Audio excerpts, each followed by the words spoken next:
The story started with a man bleeding and struggling to breathe. He thought about how far they had come. Laser beams rained down on them. He held on to the hope that maybe, just maybe, they could defeat the enemy.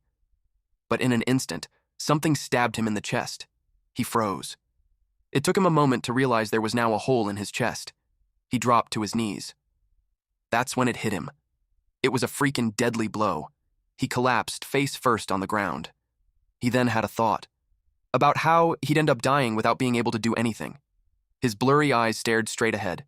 He was looking at the flying humanoid creature, mankind's greatest enemy, called the Liquidator.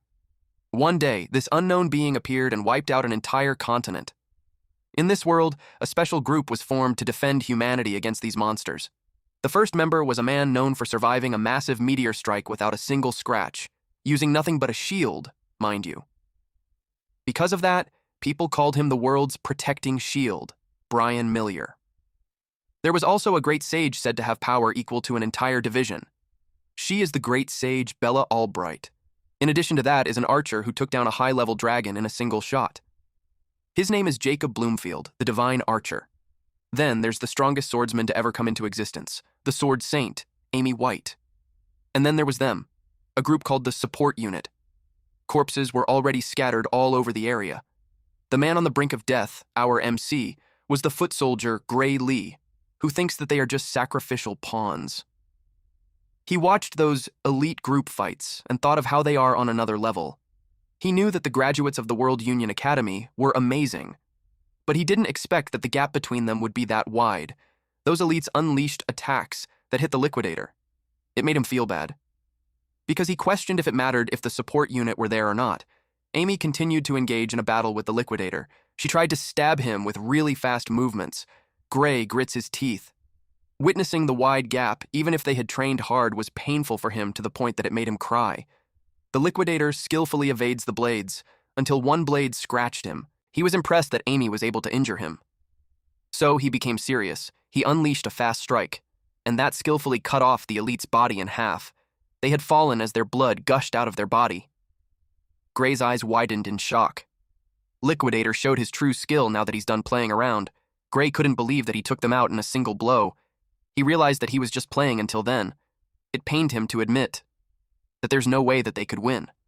He laid there in his pool of blood, but he was still conscious. Time has passed since his heart got pierced, so it was a puzzle to him why he's still alive.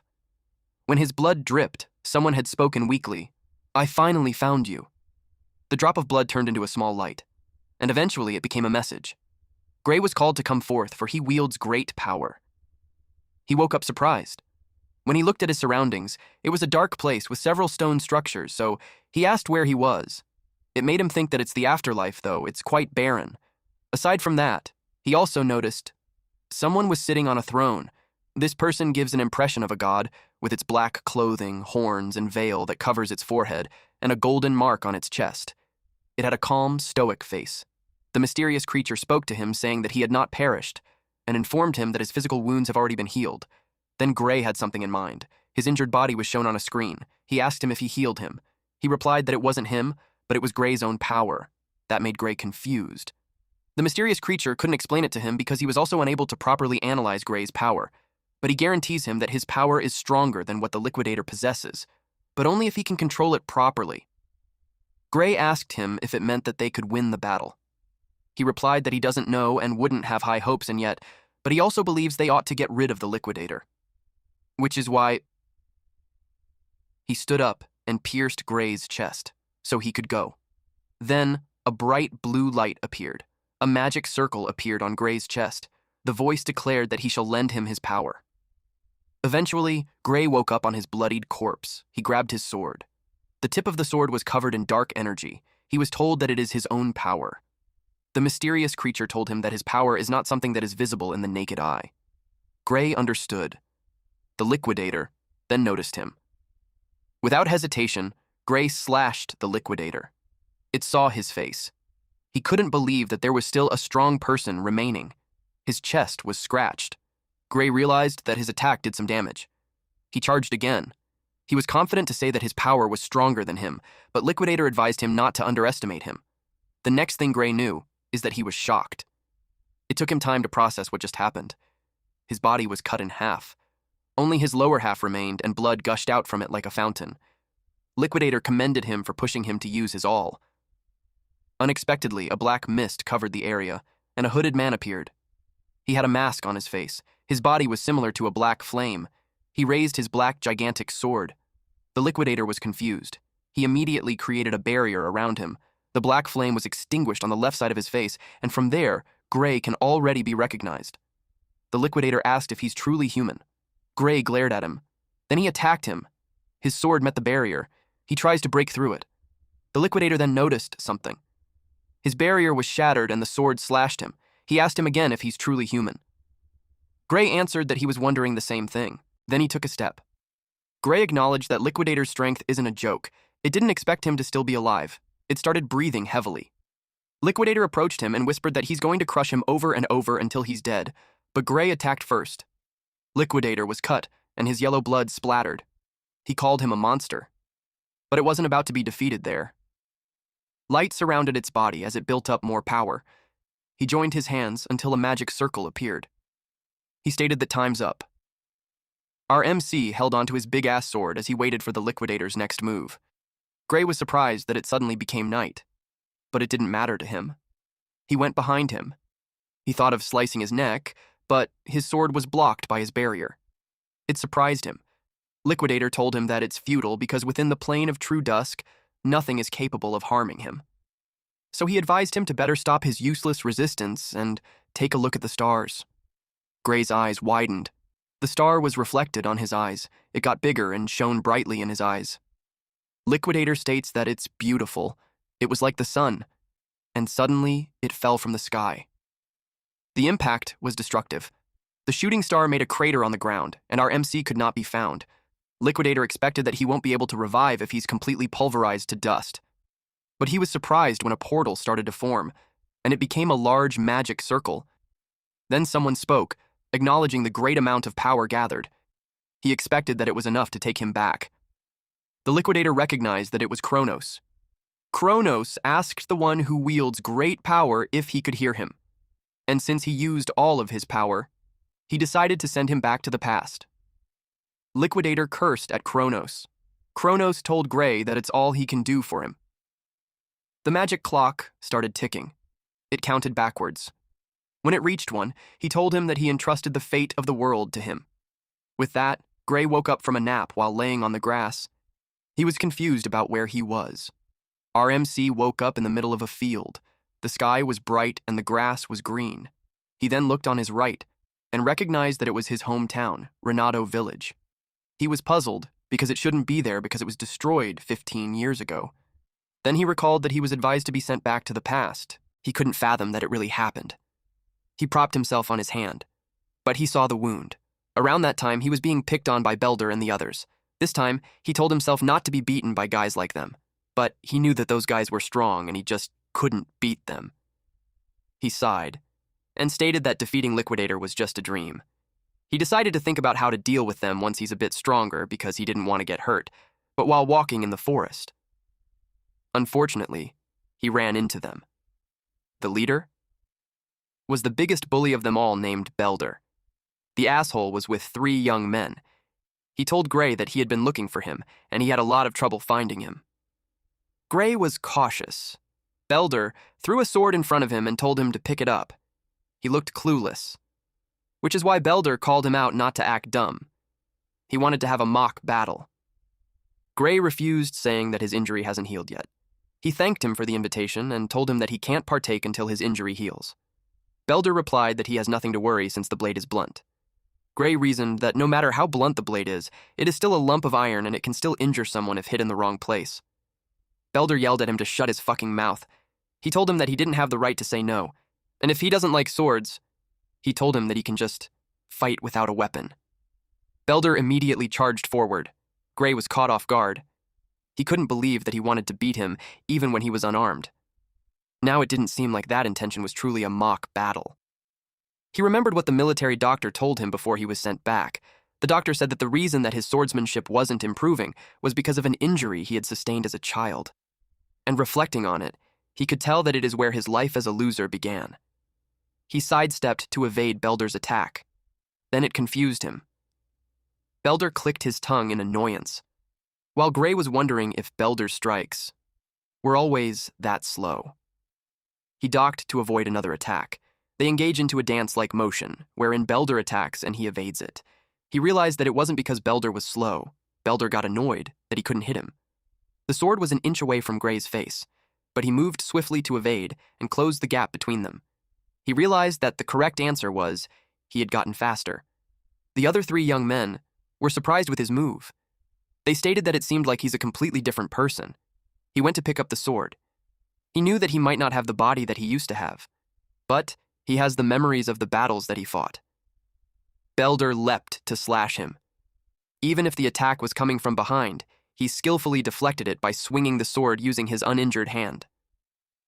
Belder got hit, and he let out a small groan. Gray didn't expect that it was enough to throw him off his feet. It made him question if it's okay to fight against such an amateur, but he thought that the guy isn't someone who deserves pity. He reasoned that it was those pieces of trash who tormented him because he couldn't fight. But this time, it wasn't the case anymore. He attacked, resulting in Belder letting go of his sword. Belder cursed out loud. Seeing that he let go of his sword easily, Gray could tell that he's worse than an amateur. He told him that he probably wasn't trained on how to receive a blow from a sword. Our MC stepped in front of Belder and told him that there's nothing to worry about, as he held on to his sword. He quoted that as long as the blade has been dulled, it would be totally safe to beat someone with it. Belder got hit. He couldn't believe his shoulder just bled. When blood splattered on his face, it made him cry out loud and fell on his knees. Gray didn't expect that the blade wasn't blunted, but when he checked, it was completely blunt, and had it been a sharp sword, Belder might have actually been killed. He glared at them, and continued to strike. Belder was hit on the nose. He bled a lot as he fell on his back. Gray decided to keep using the blunt edge. He towered over Belder and asked why he's screaming so much. He didn't have the right to do so when he's the one who told him that a blunt sword is safe. He grinned devilishly at him. Belder started to get scared. He yelled at those three young men to stop standing around and beat his ass. Those three were scared because Gray got strong all of a sudden. One of them suggested they go together from behind. They surrounded him. Gray asked them if they wanted another round. Belder ordered those three to kill him. Gray stated that he was going to overlook it, but he changed his mind. The forest was indeed disturbed. Those four ended up all bruised up with a large bump on their heads, and they could barely open their eyes. They meekly kneel with their weight on their heels, hands gently resting on their lap. Gray remembered how he's been so scared of those guys before. He asked them if they were from the Serious Swordsmanship Dojo. Belder replied that it was something like that. One of them said that they felt like they have gotten strong enough, so they haven't been going lately. In his head, he questioned their meaning of strong enough. He realized that he shouldn't expect much from the dojo itself, but regardless, he knew it would have uses. He wanted to be introduced to the dojo because it was by referral only. Belder told him to ask someone else because if he told his master that he lost, he couldn't imagine what they would say. Gray swung his sword in front of Belder and suggested that they should just continue what they're doing. Naturally, Belder got scared. He ran off while yelling that the dojo is that way. They were all surprised how fast he was. Those three yelled at him not to leave them behind. They soon entered the city. Belder asked him why he wanted to enter a dojo. He stated that it was because the dojo has a recommendation slot for the academy. Belder confirmed that he heard something like that. Our MC responded that that was the reason he wanted to go. One of the lackeys expressed that Gray is already strong enough without going to the academy. Gray expressed that it would be nice if that was actually enough. But he knew that even the world's strongest lineup was no match for the Liquidator. And even when he used Kronos' power, he couldn't even scratch him when he got serious. He had no idea how strong he needed to be to defeat that thing. But still, he had some clues. Belder then pointed at the direction of the dojo, and he nodded. The moment he clashed with Liquidator, he felt it for a second, that he was able to control that dark power. And what he focused on at that moment was the swordsmanship taught to him by the Sword Saint. He thought that if he had spent more time training in swordsmanship, in the same conditions as the Sword Saint, then he knew the battle's outcome might have been different. He's aware that it was the reason why Kronos sent him there. They eventually arrived at the dojo, and the woman heard them. She tried to confirm if the bastards tried to pick on a civilian with the swordsmanship that they learned from her, and they just ended up getting their ass handed to them. She clicked her tongue. This woman was the swordsmanship dojo instructor, Saria. Belder tried to reason that they weren't picking on him because it was a mock battle. She responded by hitting him so powerfully that he got blasted away and hit the wall with a loud wham. The other three had their eyes widened in shock and trembled in fear. She knew he was just making up excuses. She told them that if he calls beating up someone unarmed a mock battle, then it would mean that what she did just then was also a mock battle. She pointed her sword at his eyes while telling him to leave and never return. She told them that they can no longer call themselves a student of the dojo from then on. They all replied yes and scurried away. She sat in front of Gray and apologized. She acknowledged that her former students caused him a lot of trouble. He replied that there's no need to worry about it. She thanked him for his understanding, and then she brought up the topic that he wanted to get a recommendation to the academy. She wanted to apologize for the trouble Belder and those guys caused, but as much as she'd like to write a letter of recommendation, she had to confirm his abilities first. She handed him a wooden sword. Gray accepted. She told him that he could have the first move and encouraged him to come to her whenever he's ready. He started attacking her. The dojo started evaluating his moves. She could see that his swordsmanship is quite practical for his age. She could sense that it is as if he's been through countless battles before. She attacked and he deflected it. She understood that Belder and the others are no match for him. She could tell that his style is mostly self-taught, but every so often, his swordplay looks similar to what is taught in the academy. It made her curious if someone had taught him. She could tell his swordsmanship is rough, but admitted that he may have the talent, which is why she could say that he's a diamond in the rough. It was about time they wrapped up. She attacked. He was about to strike too. Their swords clashed. They went at it again. She found it strange that he wasn't even faltering and Gray could definitely keep up with her. She just wanted to test his skills a little, but her best was being drawn out, and she questioned the feeling that she was getting. It was fear. Gray made her feel scared. He swung his sword so powerfully that it made her step back. She assumed it was just a wild swing. At that point, she saw his weakness. She took the chance to attack, and decided to end their match there, but she was caught off guard, and was left puzzled. Saria's sword had been cut in half. Consequently, it made Gray shocked too. It was because he felt the same sensation back then, which led him to think that he still has the power, but it came with a drawback. He felt immense pain in his body that made him drop to his knees. Saria worriedly asked him on what's wrong. He realized that his body failed to keep up with the power. His legs were trembling, but he stood up and replied that he's okay. Realizing that he could barely stand, he took a mental note of not using the power carelessly. He thought of telling Saria about it. Saria, on the other hand, was puzzled on why he's staring like that. He ought not to tell her because even if he did, she probably won't believe him. He just decided to make an excuse that he got carried away. Deep inside, though, Saria knew that it was impossible to cut her sword with a dull wooden sword, and she's aware that he knows it too. Seeing how she stared at him, it made him ask what was wrong.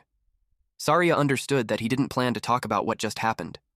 She contemplated, then brought up the topic about what he wanted, a recommendation to the academy. He replied that he heard that she could give him one. She replied that she can give him a recommendation to the kingdom's finest educational institution, which is the Royal Academy of Swordsmanship. But she wouldn't recommend that he go there, because she thinks that he's not suited for that place. That made him feel bad. It confirmed his insecurity that he lacked strength, especially when he could hardly do anything except that last moment. Saria told him that there was another place that he should aim for, and that was the World Union Academy, she stated. Gray's eyes widened in shock. What Saria meant was that he shouldn't just be the kingdom's best, he belonged in the world's top institution. That blew his mind. He's well aware that it was the place where the Sword Saint and the others came from. He asked if someone like him can really be accepted there. Surprisingly, she replied that it's impossible. She knew he recognized it himself. His body was far from fit enough to wield a sword.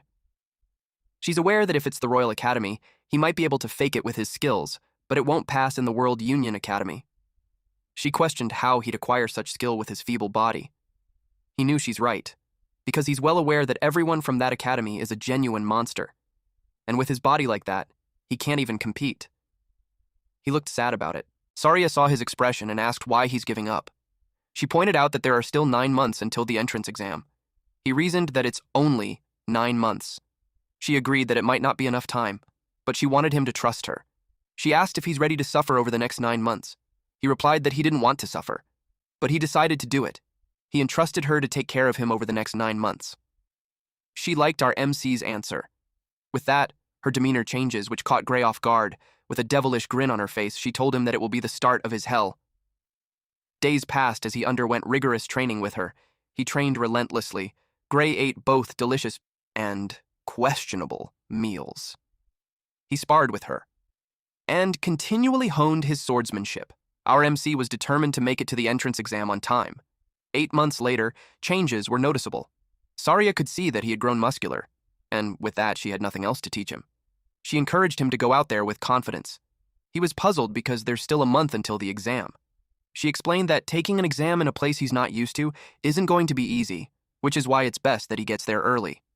She gave him money for the trip and for a month's worth of food. He hesitated on taking it. Also, he thinks that going a month early was too soon enough. He takes it as if she's chasing him out of the village. She replied that he's just overthinking it. He brought up the topic about an ogre's nest being found near the area. That surprised her. He added that there are hardly any guards in the village. She tried to play it cool and told him that it had nothing to do with them. She assured him that help will come from the royal capital, so they have nothing to worry about. She urged him to head to the exam without any worries. He could tell that she's lying.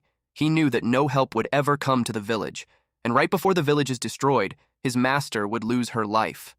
In his past life, there was news that she was killed when she went to kill the ogre alone, but he simply replied that he understood what she wanted. He thanked her and informed her that he'll be going. She let out a smirk and wished him well on the exam. Later that night, skeletons were displayed on a tree with sticks piercing through their mouths. Saria showed up in the forest. From the scout's report, she followed the path in the forest and found a trail of blood, and it led right into an eerie den. But she halted when a voice called out to her, asking where she was going. When she looked up, she saw Gray sitting on a branch of a tree. He smiled at her and called her master. She was surprised to see him. She asked what he was doing there when he's supposed to be on his way to the academy. He asked her the same thing when she said earlier that ogre nests would be taken care of by the army from the royal capital. She told him that the army couldn't come because of an emergency, so she decided to deal with it herself. She assured him that her alone is enough because she already assessed the nest strength from the scout's report. She shared that the boss is an elite ogre and the nest holds around 40 to 50 monsters in total. She admits that the number of minions will be a tad tricky. Thinking about it, Gray knew that it wasn't that strong, but the ogre's real strength lies in its intelligence and leadership. Gray was aware of the risk of being surrounded, and that means it's suicidal to fight alone. And he's certain of one thing. If he lets his master go alone, she won't make it out alive, and the village will be destroyed by the ogres. He had seen that future with his very own eyes. He expressed that he wants to go with her. She refused and insisted that her alone would suffice. He tried to convince her by saying that he doesn't want to miss the chance to gain some real combat experience. Then he asked if she thinks that he's going to get in her way. That made her laugh, because she knew that he's well aware that he won't get in her way, especially when she could no longer win against him in a mock battle. She reasoned that nobody knows what may happen in a real fight, especially if it's a monster's nest that suddenly formed. And for a dangerous job like that, it's best to wait until he has a bit more experience in real fights. He understood that she wouldn't budge, so he proposed an idea instead. She got intrigued. He told him that he'll fight with her, knock her out cold, and deal with the ogre by himself. Looking at his stance, it doesn't seem like a joke. The dojo was speechless. She eventually gave up, but stated she had one condition, that no matter what happens, he should come back alive. He assured her that, and also wished her to live. Under the moonlight, they hid behind a boulder while spying on the colony of ogres. The terrain leaves no room for escape. It showed their confidence of building a nest in that kind of location. It also meant Gray and Saria couldn't escape either. And since they were dealing with intelligent monsters, he decided to play it safe. She started to observe the colony carefully, and she didn't see the boss anywhere, so she assumed that it's probably inside the tent. They could only hope to thin their numbers down before the boss comes out. She instructed Gray to take out any enemies he could see on the side, while she takes care of the other side. Gray agreed, and they charged in. One ogre sensed something. Before it could process what it was, Saria was already in its face and slashed its head. The other ogre witnessed the head roll on the ground. It immediately communicated with the other ogres, and in no time, a horde came charging. Meanwhile, on Gray's side, he was cutting down enemies one after another. He moved fast. Same with Saria. It was indeed a bloodbath. Eventually, the two grouped up. A lot of ogre corpses were on the ground. She praised him and even questioned if it was really his first time. But Gray changed the topic and told her to stay sharp. They were just getting started. Internally, Gray felt something was off. The ogres were too weak. If they were really that weak, he knew his master could have handled them alone. That's why he figured the real danger was inside the tent. A pair of red eyes stared out from the pitch-black tent. They locked onto him, and it made him uneasy. Without hesitation, he told her they had to leave. Now. He even urged her to run immediately. Saria asked what was wrong. He looked panicked as he shouted for her to just go. She picked up on his fear, and they started to run. But as they did, something jumped over them. To their shock, an ogre landed in front of them, blocking the way. Saria scoffed when she saw the elite ogre. She said it was an honor that the boss came to them personally, but Gray told her it wasn't the boss. Then another ogre let out a thunderous roar. It was so loud, Saria instinctively covered her ears. Right after that, a swarm of ogres showed up. They were in a frenzy. She was stunned by the sight and asked what was going on. Behind the horde stood a massive ogre. Gray said it was something far stronger than an elite. He called it an ogre general. It was the real boss of the nest. With the elite ogre guarding the exit and a crowd of ogres blocking the front, they were trapped. The ogre general didn't move, but its presence alone was terrifying. Once she heard it was an ogre general, Saria instantly knew they couldn't win this alone. She glanced at the elite ogre, then suggested they take out the one in front of them and try to escape. She launched an attack, but it deflected her strike. She focused and slashed again. She managed to leave a scratch on its shoulder, but to her shock, the wound started healing. Gray told her it was useless. The general's roar boosted the ogre's strength and healing. That's why they felt unusually strong. And now, she was struggling to even take down one of them. Gray kept fighting. He trusted her to cover his back. He said she didn't have to win. He just needed her to buy him time. She got worried and asked what he was planning. He said there was only one option left: to take down that ogre general bastard, and he meant it. An ogre with an axe knocked Gray's sword. Our MC got irritated every time they tried to flank him. The ogre tried to make him drop his sword, then raised its axe to strike. Right now, Gray was focused on taking out every enemy in front of him, but the ogre easily broke his sword. He realized it couldn't handle the power of a boosted ogre. The ogre swung at him again and he jumped just in time. He was glad he had a spare, but he knew it wouldn't last long either. Saria realized his situation and tossed her extra sword to him. He thanked her. Now he had 2 swords, but he knew that still wasn't enough to wipe them all out. So he focused only on the ogre general and the horde between them. He pulled out the second sword. With one quick motion, he cut through the ogres in his way. One of them scratched his cheek as it attacked. He blocked the blow as the ogre tried to push him back with its axe. He clicked his tongue, then pressed harder with his swords. More ogres were coming for him. The ogre general's weapon started to glow. Then came its deafening roar. Gray flinched. He saw the ogres grow even stronger. They charged at him again. He realized the ogre general had figured out his plan. It roared again. Gray now understood. It was undeniably smart. His sword clashed with the ogre's axe. He was pushed back, but he forced himself to just move. He rushed forward, cutting down as many as he could. He knew he didn't have time to deal with all of them. Unexpectedly, an ogre tackled him. It held him firmly while the other one raised its axe. Gray slashed the clinging ogre on its neck.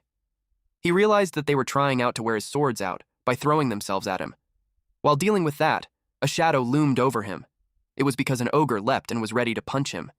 He blocked its fist using his sword, but it was powerful that it blasted him away. Gray coughed up blood. His body trembled, he was breathing heavily, and his sword was shattered. He was now down to his last sword. He couldn't believe that he had to take on hordes of ogres and the general with just one sword, and because of his experience before he regressed, he could tell there was no way he could win. He then thought, since that was the case, he told her master to run while the ogres are focused on him. She was amused, but she couldn't do that, Saria replied.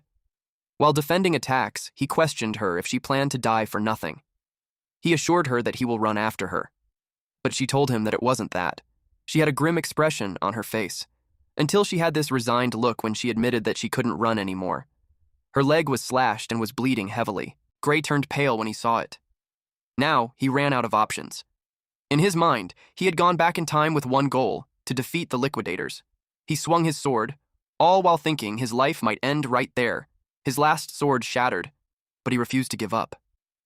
He tried to remember how that power felt back then.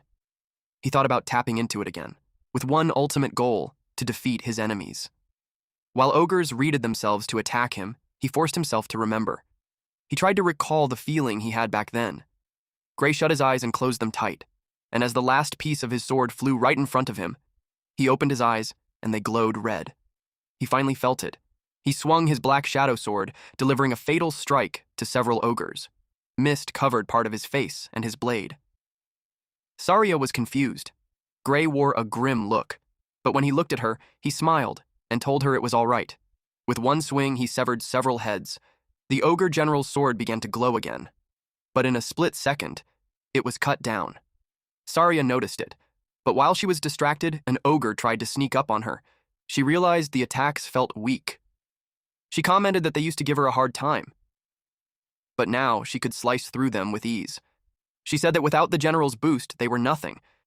It was already deep into the night when they finally defeated the ogres. Gray apologized for breaking her sword. She didn't mind, especially since he saved her life. He handed it back to her.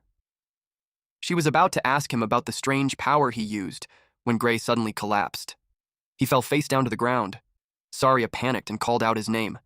Gray's consciousness drifted into a dark realm. He asked himself where he was.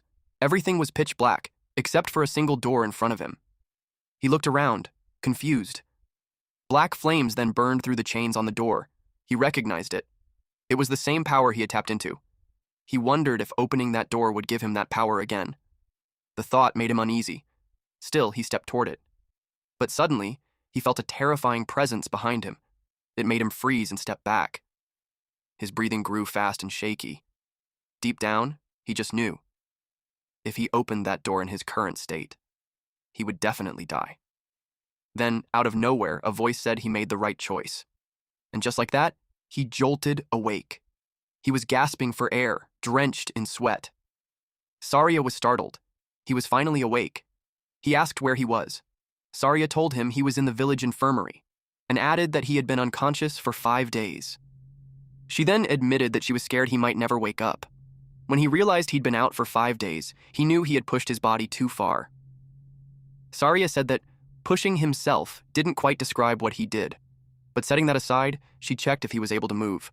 Gray tried to move, but he quickly realized he couldn't summon any strength in his right arm. He could move it with effort, but it worried him. What if he couldn't hold a sword anymore? Worse, there was a strange bruise on it. It looked like someone had splattered black ink on his arm. Saria expected that he wouldn't be able to move it well. Gray wondered if she could even see the black mark. He then told her he couldn't put any strength into his dominant arm. Just as she thought, it wouldn't heal properly anytime soon. All the bones in his right arm were shattered. He was shocked. It didn't even hurt. She explained that they used a magic potion to treat it. That stunned him. Magic potions were expensive. She told him not to worry. The village chief was the one who gave it to them. Gray couldn't understand why the chief would give something that valuable to someone like him. She asked what he was talking about, then reminded him he was the village's hero. Gray was clueless. Suddenly, someone burst into the room. It was the village chief. Gray immediately thanked him for the potion, but the chief said they should be the ones thanking him. With strong emotion, the chief said that Gray had fought an ogre general, a monster that even gathered troops from nearby towns couldn't scratch, and that kind of monster had come for their village. He clasped Gray's hand tightly and said, if Gray hadn't killed it, the village would have been wiped out. The chief explained that without him and Saria, there'd be no potion, no infirmary, no survivors. None of them would even be there talking. Gray replied that he was exaggerating, but the village chief insisted. He knew in his heart he wasn't. Gray thought about that. At some point, he agreed with the village chief, because before he regressed, the village was supposed to have been destroyed by the ogre attack. The village chief told him that if he still didn't understand how important his actions were, he'd gladly explain everything in detail. He also heard that Gray was planning to take the academy entrance exam and asked if that was true. Gray's only response was, oh. Thoughts raced through his mind. He killed the ogre a week before the exam and had been unconscious for 5 days, leaving him with just 2 days left. He turned pale when he remembered the journey to the academy. It was a 3-day walk. On horseback, it would take a day, but he didn't have the money for that. He immediately asked the chief if he could borrow a horse. The chief had expected that, so he already prepared the best horse in the village for him. With that horse, he'd make it in no time. Saria joked that if he hadn't woken up that day, they would have carried him there while he was still asleep. She then opened the door.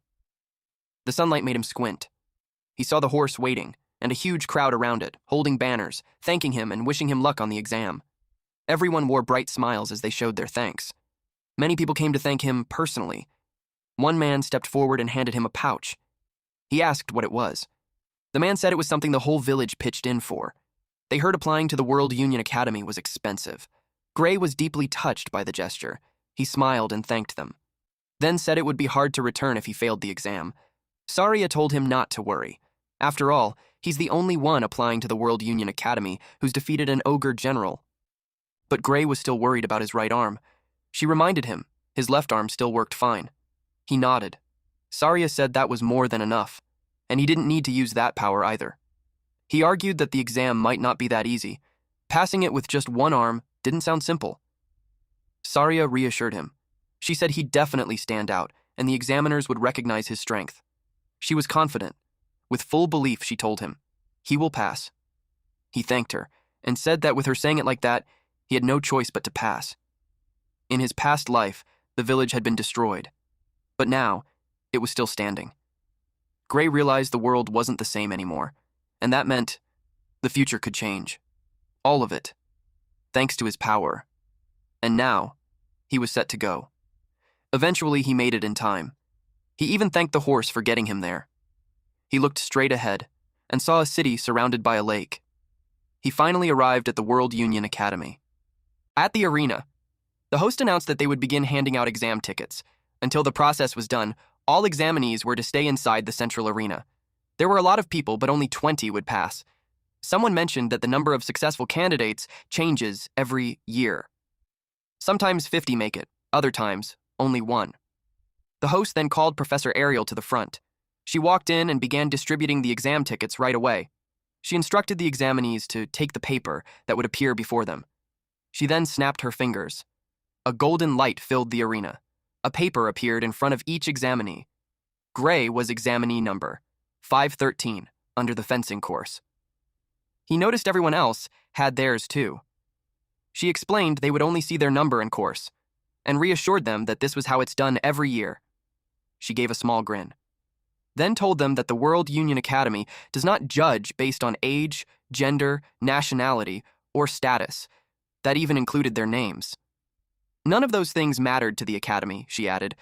Only those who passed the exam and earned the right to cross the bridge would be asked for their name. And even then, they could give a fake one if they wanted. Gray was confused. Even though he left his sword at the inn, his paper still said he was in the fencing course. It made him curious about what kind of system they were using. Then, Professor Ariel explained, they assigned the courses based on appearance. She said if she got anyone's course wrong, they should raise their hand. The examinees were stunned. They couldn't believe she sorted them just by looking, especially with so many people there. Some of them guessed she had already looked them up. Others thought maybe she used some kind of mind-reading magic. But after a while, no one raised their hand. So, she concluded that no one had been misassigned. Next, she announced their exam schedules. She told everyone to check their tickets. Gray's paper said he was scheduled on the first day, at 11 a.m. He didn't like it. He was hoping for a little more time to let his arm recover. Professor Ariel reminded them it was a one-shot practical exam. If they were late, they'd be disqualified. No exceptions, no reschedules. Gray held his arm, thinking he still couldn't use much strength. He silently prayed it would get a bit better by tomorrow. The next day arrived. He was in a pinch because it didn't heal at all. He had no choice but to take the exam with his arm still that way. He was called to the entrance of the arena. He took a deep breath and reminded himself not to be pessimistic about it. He evaluated that his left arm was still functional, and he can move his right to an extent. He used the time he had left to watch the examiner's moves, and to find an opening. The examiner told the examinee to make the move first. The examinee charged at the examiner. His swings were heavy, but the examiner just sidestepped to evade it. The examinee yelled that he's not done yet. He grips his sword with both of his hands and swung it. The examiner blocked it using just one hand. Seeing that happen, the examinee's spirit got crushed. The professor then charged at him and blasted him away with just one swing. The guy fell on his back, and the examiner concluded his exam. He was instructed to retrieve his weapon and exit the venue. Seeing that, a small smile formed in Gray's face. He already knew it. He was totally done. There was no way in hell he could win. Not long after, the examiner called his number. As he walked toward him, he couldn't believe he had to fight someone who had taken down a man twice his size using only one arm. Gray was instructed to make the first move. He felt like he didn't have a chance, but he decided to do whatever he could. He charged forward. He recalled what Saria had told him, that a sword isn't swung with just arms, but he needed to channel his power generated by his entire body through his arms. Even if his right arm is powerless, he thought of driving the force through his other muscles. He swung his sword and the examiner ducked to evade it. Gray was feeling nervous since he can't fight the way he usually does. He thought that if swinging a sword without arm strength was that easy, no one would bother training their body in the first place. The examiner counterattacked. That's when Gray got confused. Because the instructor's sword was kind of slow, he was able to block it. He could tell that the examiner had insane power, but his speed and technique don't even come close to his master's. He believes that if he relies on the swordsmanship he learned from her, he might be able to make up for the difference in arm strength. Gray's eyes turned sharp and he thought, if that was the case, he moved accordingly, and became certain that the examiner was slow, and wasn't nearly as strong as he thought. He recalled his master's words, that he'd definitely pass. Their swords clashed, and he was able to overpower the examiner. It's when he started having faith that he could do it. Their sword fight continued. Although Gray had seen the examiner's swordsmanship, he charged at him, and the professor evaded, which led Gray to think that the difference in power is too great that he can't break his form. It made him realize that it wasn't easy to win with just one hand, after all. With that said, as they continued to spar, the examiner's movements were becoming rougher. While Gray had a risky move in mind, he found the right timing and baited him to come to him. The examiner attacked, and that's what he wanted, for him to make a wide-open swing. He shifted his weight to his right foot, knowing it would leave an opening. He also knew most opponents would go for a big, obvious swing. Unexpectedly, Gray was already behind the examiner. The examiner was caught off guard. Our MC knew that no matter how great the difference in power is, if he could get behind, then he'd be able to defeat him. But they were suddenly ordered to halt. The tip of his sword was only an inch away from the examiner's back. Gray wondered if the match was really over. He thought it's a bit early to stop there. The other examiner announced that the time limit for him has been reached. His eyes widened as the result was announced. It was a draw. Gray was sure he wouldn't make it. His grip on the sword loosened, as if his body had simply given up. He left the arena feeling down because he had given his all to pass. He also knew that if he can't win against the examiner, things will be difficult for him. He expects his arm to heal next year, so he'll take the exam again. Before he left, he glanced at it one last time and expressed a thank you. 1 week later, in the World Union Academy Meeting Room 53, the head of the academy asked the professors their thoughts on the candidates now that they have finished all their exams. One of them expressed that he's exhausted. An older professor stated that the method of everyone observing together is rather inefficient and suggested to divide the workload next year.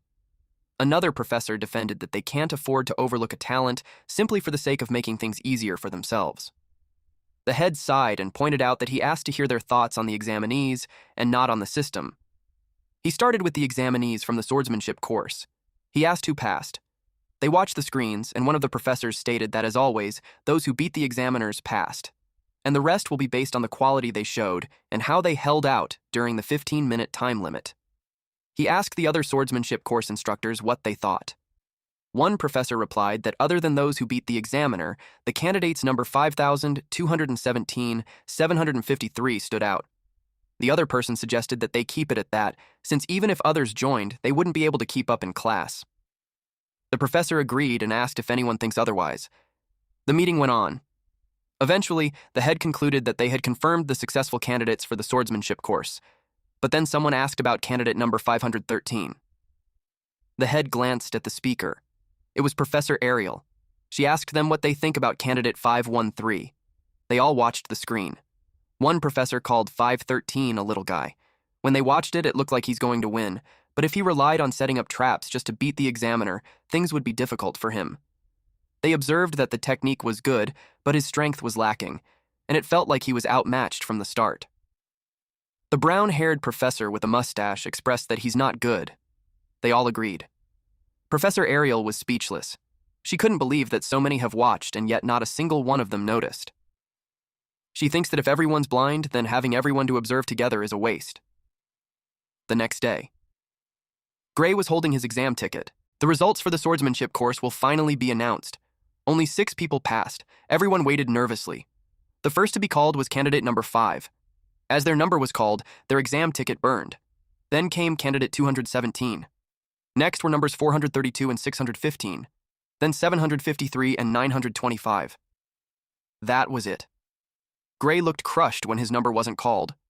The successful candidates were told to cross the bridge and finish enrollment by the end of the day. Gray was downcast while others around him cheered for the passers. He wore a heartbroken look after failing. Then came another announcement. The Divine Eye Special Admission. Just a few seconds later, Gray's number was called, and his exam ticket burned in blue flames. Everyone around him was shocked. Gray stood frozen, completely confused. People in the crowd started sneering. It was Gray's first time hearing about this special admission. Some said the academy must have cheated. They claimed the World Union Academy had sunk to a new low. Gray overheard them. He was confused since he had no connections. He wondered if his master did something, but he hadn't heard anything.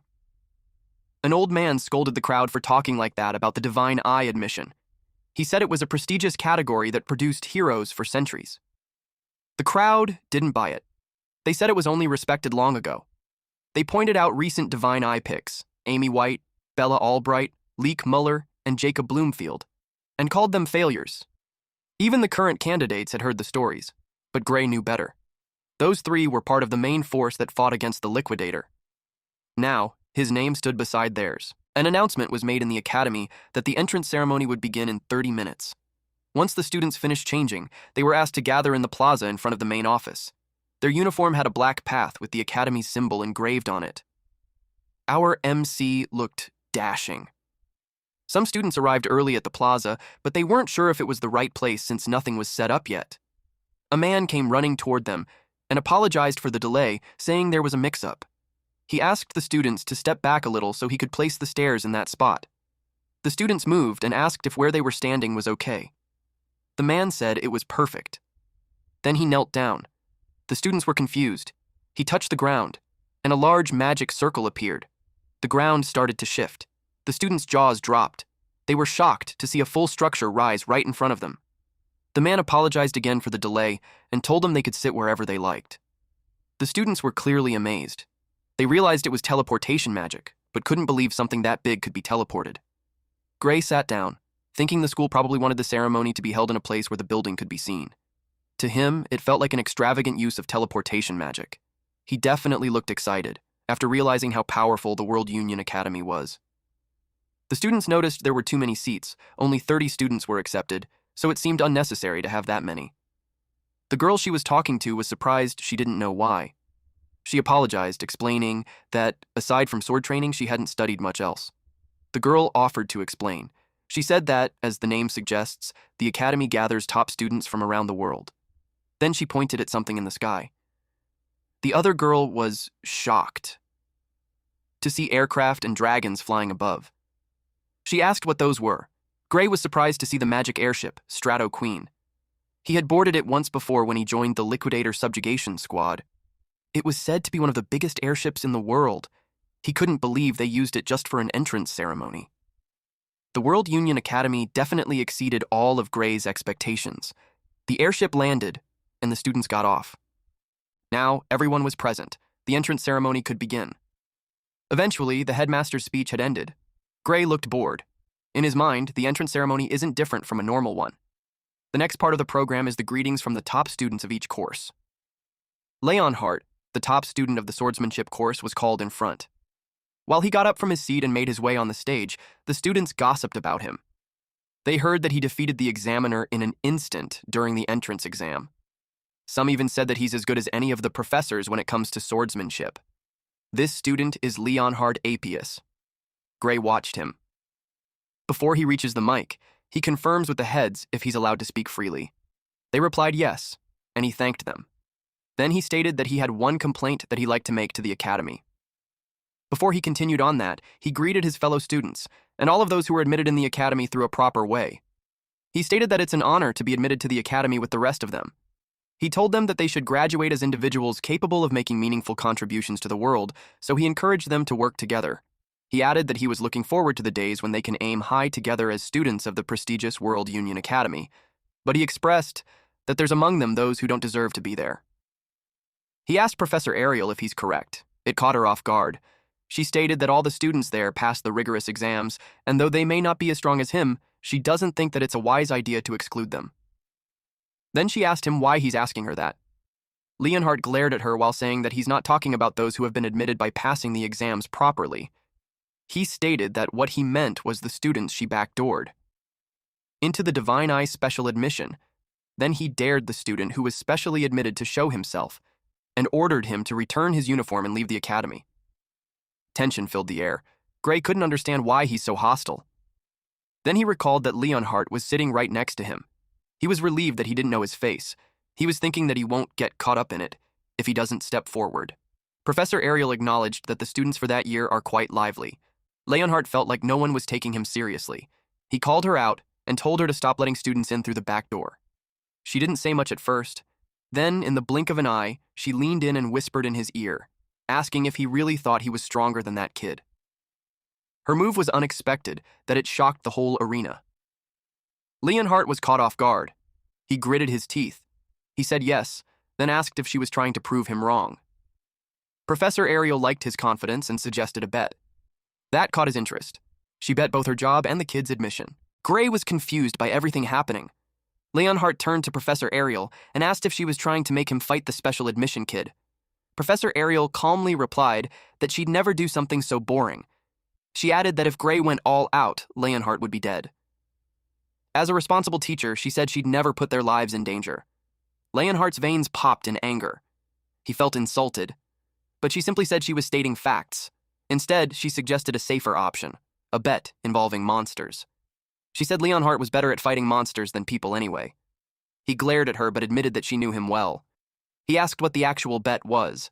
She explained it simply. Each of them would fight a monster she picked. The monsters would get stronger with each round. Whoever fails to defeat their monster first loses. The stakes? If Gray lost, Professor Ariel would retire and the special admission students would be expelled. But if Leonhardt lost, he'd have to do whatever she told him. Then she asked if he was in. Leonhardt wanted to know what kind of monsters they'd be facing. He was confident in his skills, but he didn't want to get caught up in anything weird. After thinking for a moment, she revealed the first target, an ogre general. Then she teasingly asked if it was too easy for him. The whole class was stunned, but Gray didn't react. Instead, he was curious why she chose that monster. Leonhardt, on the other hand, was furious. He shouted that an ogre general wasn't something a person could defeat alone. Professor Ariel clarified that they didn't have to do it right away. They'd be given a full year. Leonhardt snapped. If someone could solo a disaster-level monster in just a year, people wouldn't be suffering in the first place. He yelled at her to pick something more realistic. Trying to catch his breath, he paused, and then realized her true plan. He believed she was purposely choosing something impossible just so there wouldn't be a clear winner, but with confidence, he declared he wasn't going to play along. Ariel smirked and added one last condition. If the match ended in a draw, then Leonhardt would be considered the winner. Basically, if Gray failed to defeat the ogre general, she would be fired, and all the special students would be expelled. She asked him what he thought about that. He looked at her like she was crazy. He couldn't shake the feeling that the bet was already stacked against him. She took his silence as agreement. Just to be clear, he said it better not be a weakened ogre general or anything like that. She calmly replied, "Of course." Then, with a flick of her hand, a feather pen appeared out of thin air. She told him that the terms were already written in a magic contract, and he could sign it if he had no objections. He read the contract, and chose to go through with it. Still, he had to ask, did she really believe that the kid could win? Her answer was vague. She said, "Who knows?" Then she quietly returned to her seat, The other professors whispered among themselves, wondering what was wrong with her. Some thought she was just using the bet as an excuse to retire. It wasn't too far-fetched. She was past her prime, after all. Gray had no choice now. The bet was official, but something bugged him. Why did she include the one he defeated before enrollment when she said the time frame was a full year? She then watched our MC in silence. Gray realized the bet was already sealed the moment it started. As he stared at her, she put a finger to her lips, telling him to stay quiet. That's when Gray knew. She played dirty. Eventually, the opening ceremony ended, and everyone went to their assigned classes. The first subject was basic magic. It was surprising to some that the lecture started right away on day one, but as students of the academy, they had to understand every single day mattered. The professor began the lesson by teaching how to use magic. It was the most basic topic. He explained that the body holds a hidden energy called ether, by guiding it through the body's magic circuits. He continued writing and explaining on the board. Gray was in that class. At first, he was worried he might not keep up, but it turned out he already knew this lesson from boot camp. So far, so good. But there was one big problem. Out of all the possible classes, he ended up in the same one as Leonhardt. He silently prayed Leonhardt wouldn't find out that he was the Divine Eyes special admissions student. The professor noticed Gray looking uninterested. He scolded him for already looking away just 5 minutes into the lecture. Gray was shocked he got caught with just a glance, even though he was seated all the way in the back. He quickly apologized. The professor challenged him. If he looked that confident, why not prove it in front of the class? He even taunted him by expecting him to be able to use basic magic. Gray politely explained that since they were in the swordsmanship course, he thought it was okay if they couldn't use magic. The professor replied that even if you mainly use a sword in combat, it's still important to understand the basics of magic, at the very least to coordinate with mages. Knowing basic spells and understanding how they feel is essential. Gray didn't expect the professor to give the same explanation as the one from boot camp. He wondered if the spell they'd be learning would also be the same. So he asked if they were going to learn Ether Bullet. The professor raised an eyebrow and asked if he could already use it. Gray said yes. He felt relieved. At least the painful boot camp hadn't been a waste. Seeing a chance, the professor decided to set up a match. He knew Leonhardt, whom he called Leon, could also use Ether Bullet. Leonhardt confirmed it. He added that even before entering the academy, he had trained in both swordsmanship and magic, which, in his opinion, made it risky for another student to fight him seriously. But the professor wasn't worried. He said that even if there's a big difference in skill, they were just using ether bullets. It's not like anyone would die. And he didn't plan on asking Leonhardt to hold back either. Then, the professor dropped a bomb. He revealed that Gray was the Divine Eye student for the year. Everyone turned to stare at Gray. He knew he was in trouble now. The professor grinned like a devil as he exposed everything. Leonhardt responded coldly. He said he would show Gray how things really worked, and what kind of place the academy truly was. Leonhardt glared at Gray and told him to step forward. They stood face to face. The professor explained that once he gave the signal, they would fire their ether bullets at each other. Gray had only trained in magic for a few days during boot camp. And even though the professor said it wouldn't be fatal, he knew he probably wouldn't walk away without getting hurt. The professor gave the signal to start. Leonhardt was set on proving how much stronger he was. Gray had no choice. He decided to just go for it. Leonhardt released a small baby blue orb of light. But when Gray cast his spell, a large glowing blue orb formed in front of him. The next moment left everyone stunned, their faces frozen. Even our MC was in disbelief. Gray's ether bullet overpowered Leonhardt's. It made Leonhardt shriek. The professor immediately intervened and formed a barrier in front of Leonhardt to protect him. He was relieved to have saved him. But to their surprise, the barrier broke. It completely shattered and blasted Leonhardt away. It emitted a powerful gust of wind and a blinding light. Other students got affected by it. Leonhardt let out a loud scream as he crashed to the floor. The professor rushed to his side and asked if he was okay. Leonhardt stood up and said he was fine. The professor let out a sigh of relief. Then he looked at Gray. He realized that if the barrier hadn't weakened the impact, Leonhardt could have died. And even more shocking, none of the professors could produce an ether bullet that strong. He turned to Gray and asked, "What did you just do?" Gray was confused. Leonhardt's ether bullet felt so weak, it didn't even seem like the same spell. That made him wonder. Was the ether bullet he learned during his time in the subjugation squad different from the one taught at the academy? He asked if maybe he had used the wrong spell. The professor said no. It was definitely an ether bullet. But he added that the quality of Gray's was different. It wasn't made from regular ether. It was super compressed ether. The other students had never even heard of that before. The professor admitted it was a kind of power even they struggled to control. Yet somehow, Gray not only produced it, he shaped it into a spell. He said there was no one else in the entire academy who could pull that off. The students started whispering. It was the first time they'd seen an ether bullet that powerful. Some of them now believed that the Divine Eye admission existed for this exact reason. Others said Gray should have been placed in the magic course from the beginning instead of being admitted as a special case. But in Gray's mind, something didn't feel right.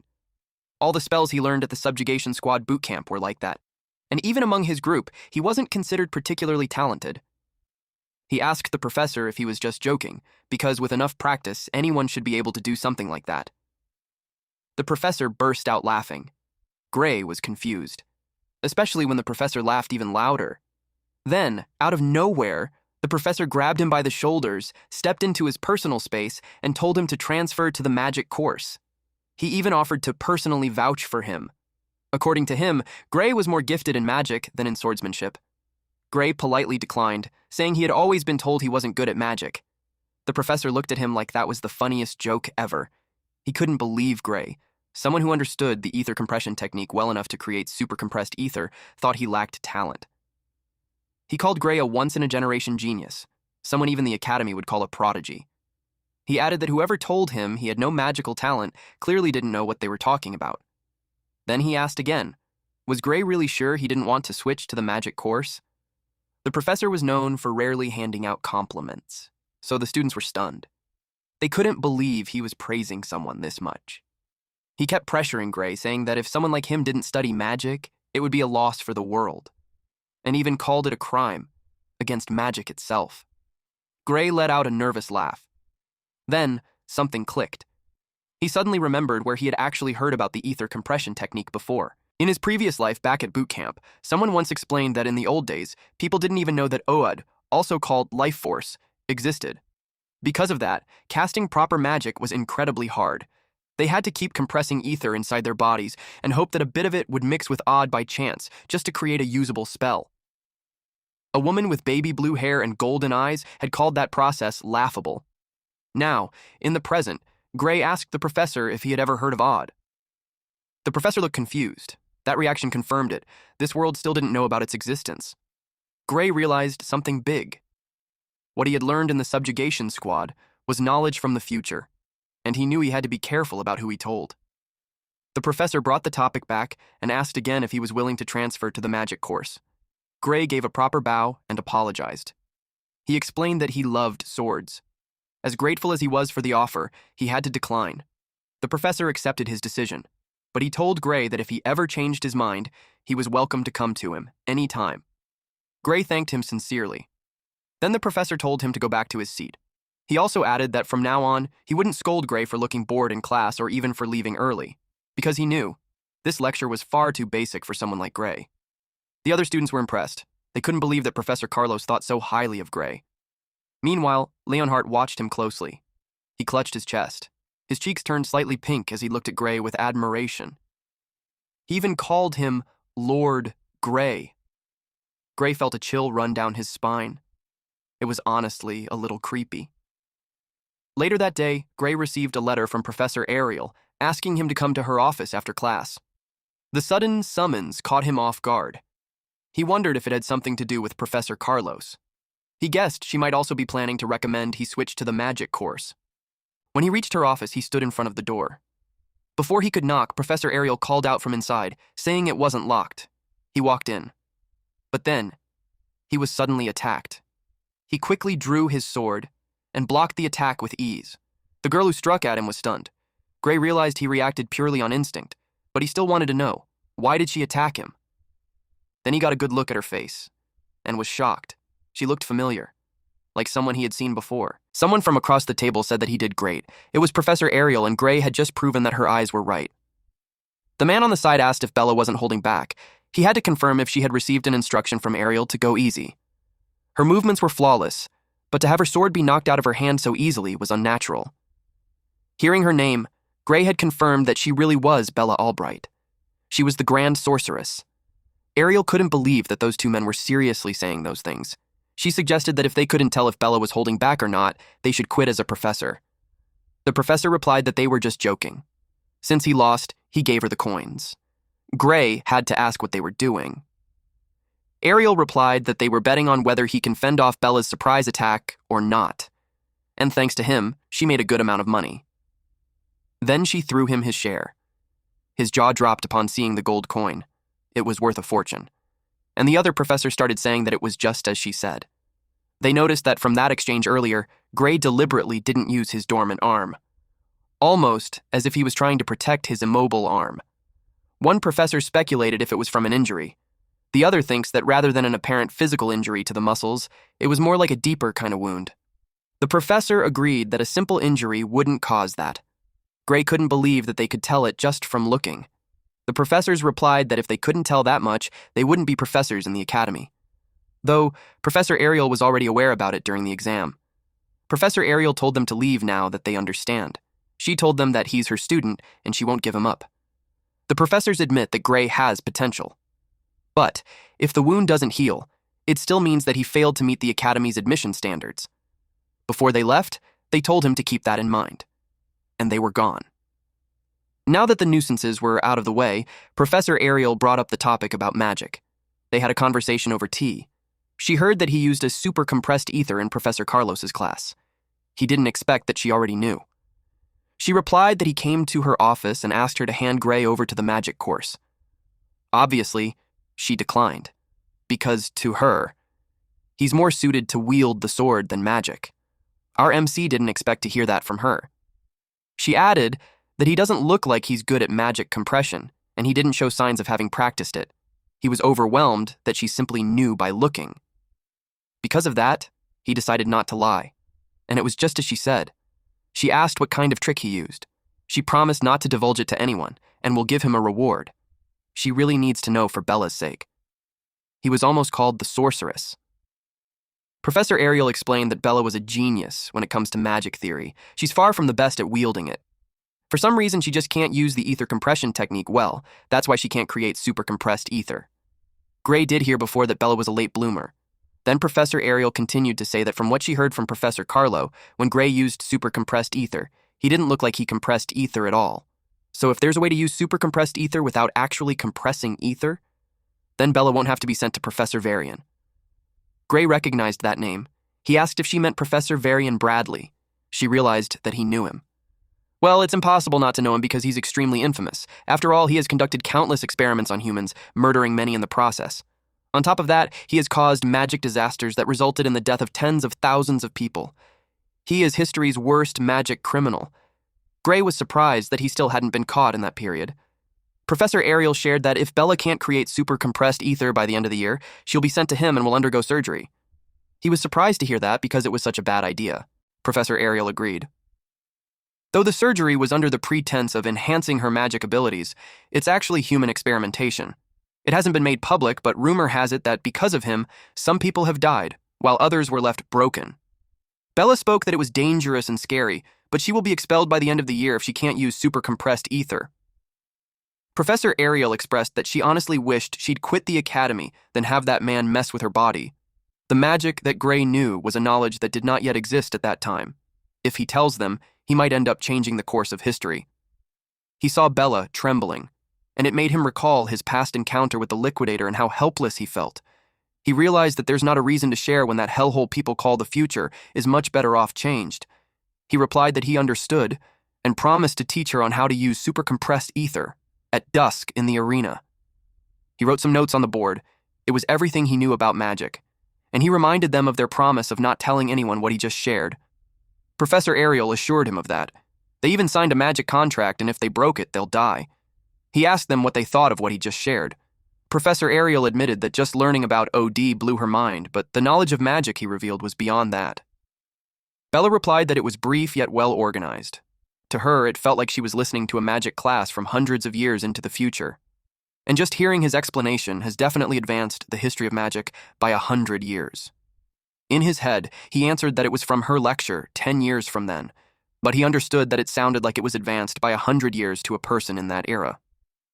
Professor Ariel expressed that there was a lot of information that she couldn't judge properly. She asked Bella if she thinks that what he said was true. She replied that there's a good chance that the theory was correct and none of it contradicts the current magic theory. Plus, the quickest way to find out was to test it. That is why they were there.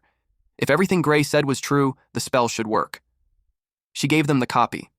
He read it and was confused. She released a light on her staff to demonstrate her full strength based on the theory. If he remembered correctly, Bella's full strength was said to be capable of burning down an entire city. Moreover, she was said to be unable to properly control her powerful magic output. Before he could finish the thought, her power expanded. Even Bella was confused. And the next thing they knew, her power erupted. The concentrated magic bursted to heaven. No one had ever expected her to release this much mana. It was such an overwhelming power. If she hadn't taken control of the magic a split second earlier, he would have died. She did literally save his life. Meanwhile, Bella was happy that she had done it. Plus, she was able to control it too. She formed a dragon with her magic and found it so fun, but she was depleted of ether and passed out. Gray panicked, but Professor Ariel told him to relax. Bella simply fell asleep because she ran out of her ether. She told him to let her rest. Gray was relieved. Professor Ariel couldn't help but express that she was marvelous. She put together magic on that scale in such a short amount of time. Even when asleep, Bella replied that it wasn't her who was amazing, it was the theory. Because of it, she can easily create a super compressed ether. In Gray's head, he responded that it was her theory, though. Professor Ariel was relieved that Bella no longer needs surgery now that she can create a super compressed ether. She planned to personally Bradley to call it off. She was glad about that, but more especially that Bella didn't lose her magic control. Gray asked about it. She explained that even if variant surgery can increase one's magical output, it comes at the expense of control. Exactly how it works is a secret, but it seems to be a surgery that forcibly breaks one's limiter. It made Gray think that the reason the sorceress in the past world couldn't control her powerful magic was because of that surgery. Professor Ariel pointed out that it was thanks to Gray that Bella could now use a super compressed ether. With that, the contract had been fulfilled. And it was turned to fulfill her part of the contract, and the first thing on her list was to use magic on his arm. When she released her magic, magical butterflies came out too. She touched his hand and the butterflies flew around them. The magic became stronger. And when she was done, she asked how he felt. He tried clenching his hand, and to his surprise, he could move it. He thanked her for it. He was puzzled because not even a magic healing potion could cure it. She told him not to compare her nerves-restoring magic with the average magic healing potions. Then she asked if he could move his hand the way it used to. She suggested he swings a sword to find out. Our boy took a step away from her and swung a sword. He was confused at first, so he kept swinging. He felt strange. It didn't feel like it moved as well as it used to. She told him that she has repaired his nerves, but her magic can't heal the wounds in his soul. He asked about it. She emphasized that he heard her right. Then she told him that the recent magic knowledge hasn't proven the existence of one's soul yet, but she believes it does. After all, she can see it with her eye.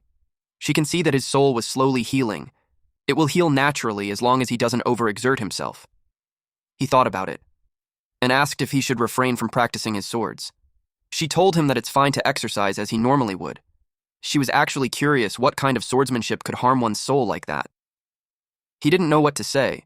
Then she stated that there's already an example of swordsmanship that uses one's soul to move the sword.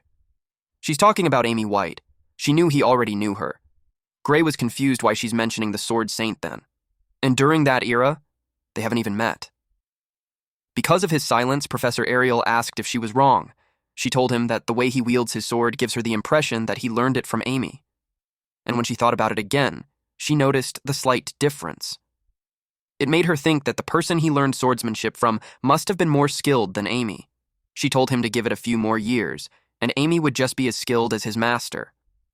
Gray was astonished that she could even think that far. He replied that he learned his swordsmanship at a dojo in his hometown.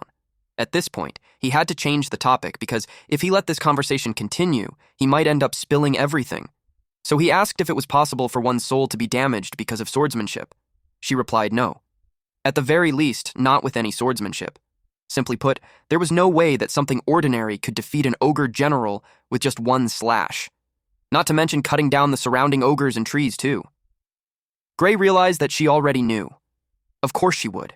And thanks to him, she already practically won the bet. She admitted that she saw some of the remaining scenes left and they were magnificent. Not even the most sophisticated cleaving magic could have done that. It made her conclude that he used the mysterious power within him. He asked him if she could see it with her eye. She confidently replied yes. She could see the power leaking through the chain door. It made him recall the door that he saw. It's not just something one can figure out by guessing, so he was convinced that she could really see it. Then she shared that she had seen power similar to his, though she doesn't think they're the same things, just a similar vibe. He asked if there were others with powers similar to his. She replied yes, but also admitted that she was uncertain if they're humans or not. Then she told him that they were called the Liquidators, and seeing his expression, she could tell he had heard of them. He was bewildered why that name was being mentioned in that period of time. Professor Ariel realized that he knew of it. In all honesty, she didn't think it was that well known. She stated that since Gray knew about a future-looking kind of magic theory, it wasn't that surprising. He just laughed it off while thinking that it really was knowledge from the future, but no one realized it yet. She asked him how much he knew about the Liquidator. He replied that he only knew that he's an extremely dangerous threat to humanity, and that he has to be stopped before he appears. If that's impossible, then he must be destroyed no matter what it takes. She replied that he was a bit extreme, though she agrees that he's dangerous. But even so, Varian was intent on continuing his experiments. Gray asked how Professor Varian was related to it. She was confused why he asked. Then she revealed that the Liquidator was the very being that he was trying to summon. That was news to him. He didn't know that the Liquidator was man-made. But when he thought about the Academy last time, they acted as if they knew exactly where the Liquidator would appear. Then he realized it. He was alarmed. That the Academy was involved in summoning all along. He yelled that the experiment had to be stopped immediately, to which Professor Ariel agreed. But unfortunately, the one running it was a professor like her, so she doesn't have the authority to shut him or his experiment down. She did push the higher-ups to cancel it, but they wouldn't listen. Gray questioned who exactly were those higher-ups. She doesn't have the authority to tell him that either. She summed up that unless the orders came from above, no one can force the experiment to stop. He was disappointed that not even a name was given. He realized that the Academy's leadership was more tangled than he thought, but if that person was a criminal, then it changes things. In the last world, Varian's illegal experiments killed tens of thousands, and he even knew where he carried them out. He revealed that he knew where Varian conducted the illegal experiment, and he thought of catching him red-handed. But Professor Ariel told him that it won't work either. He asked why. She explained that entering an Academy professor's research facility without permission was a serious crime on its own.